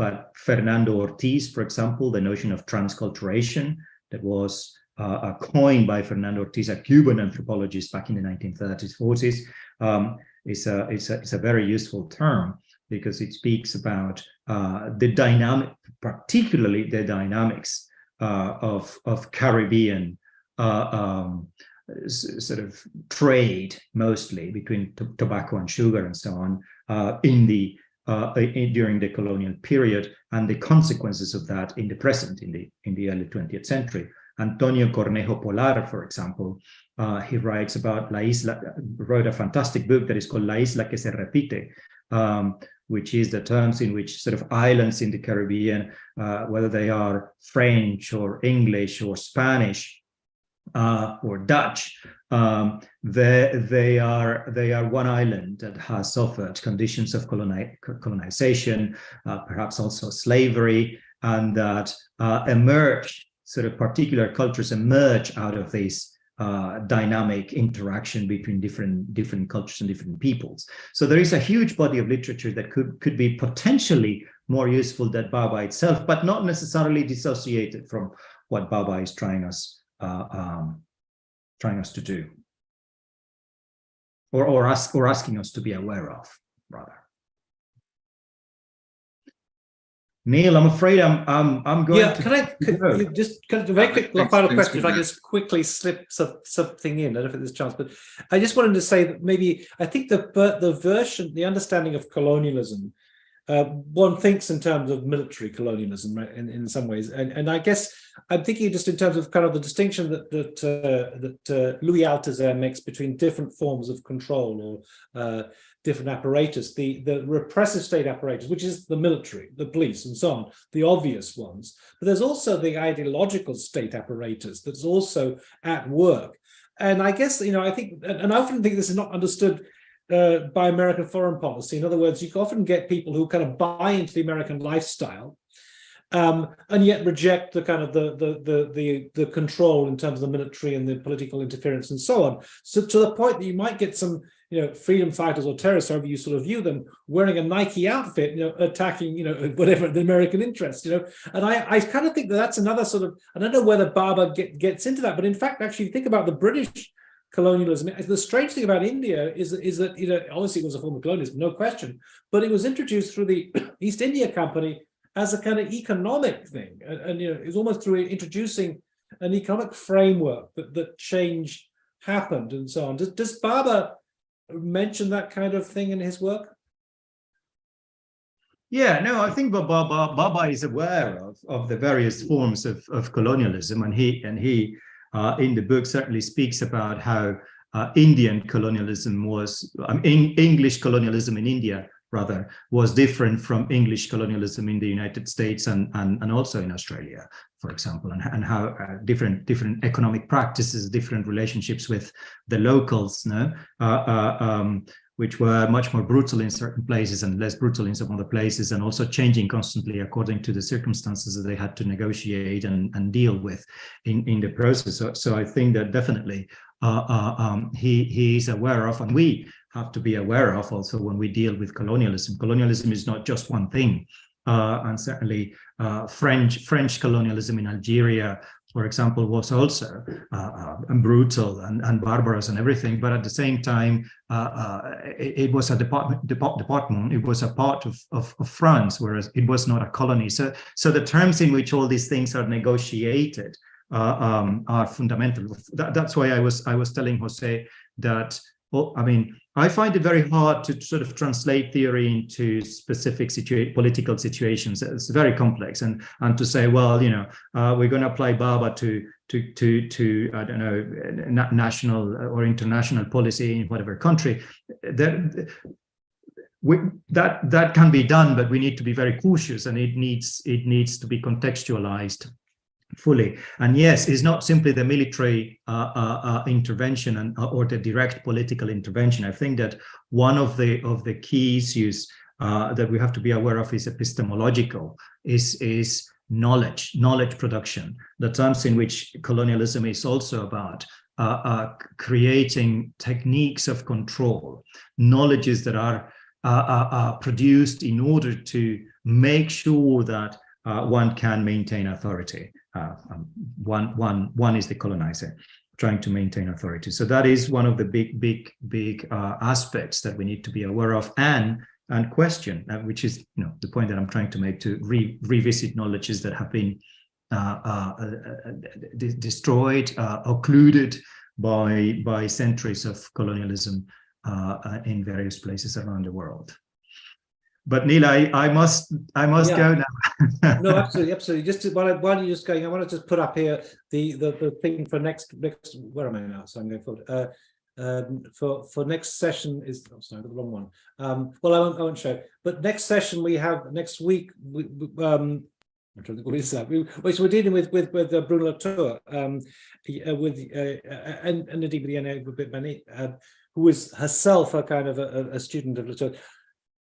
Thank you so much, Felipe. You know, really, there's some fantastic comments and thank yous coming in the discussion. This has been so useful. You know, I think this is a repository of knowledge that people can have access to wherever they are, as long as they can get onto an internet for free. And I think this is part of this whole process of democratizing education that I think is so important. So thank you so much for sharing some of your time. I think this has been really useful to destabilize and to challenge, you know, and I think it is a continual process. It's not done. It's a kind of it's a process of we continually need to revisit this question and interrogate it and problematize it. And I think this is the kind of in some ways, that is the answer, the argument of Bhabha coming out of the kind of deconstructivist thing. We have to problematize things. So thank you so much for this. This will be uploaded onto our library of other discourses, and please feel free to come and drop in anytime you like into the other sessions. That I think we've got a very fascinating series late on. So thank you so much. Thank you very much, Neil. And yes, I think that the comments, lots of comments there. Sorry, I don't have time to answer and engage in conversation with so many interesting questions and comments. I appreciate the opportunity, the invitation. Neil, thank you, and everybody for excellent questions and comments and all this discussion. Thank you very much. I really enjoyed this. Thank you, Vincent. Thank you, Doctor.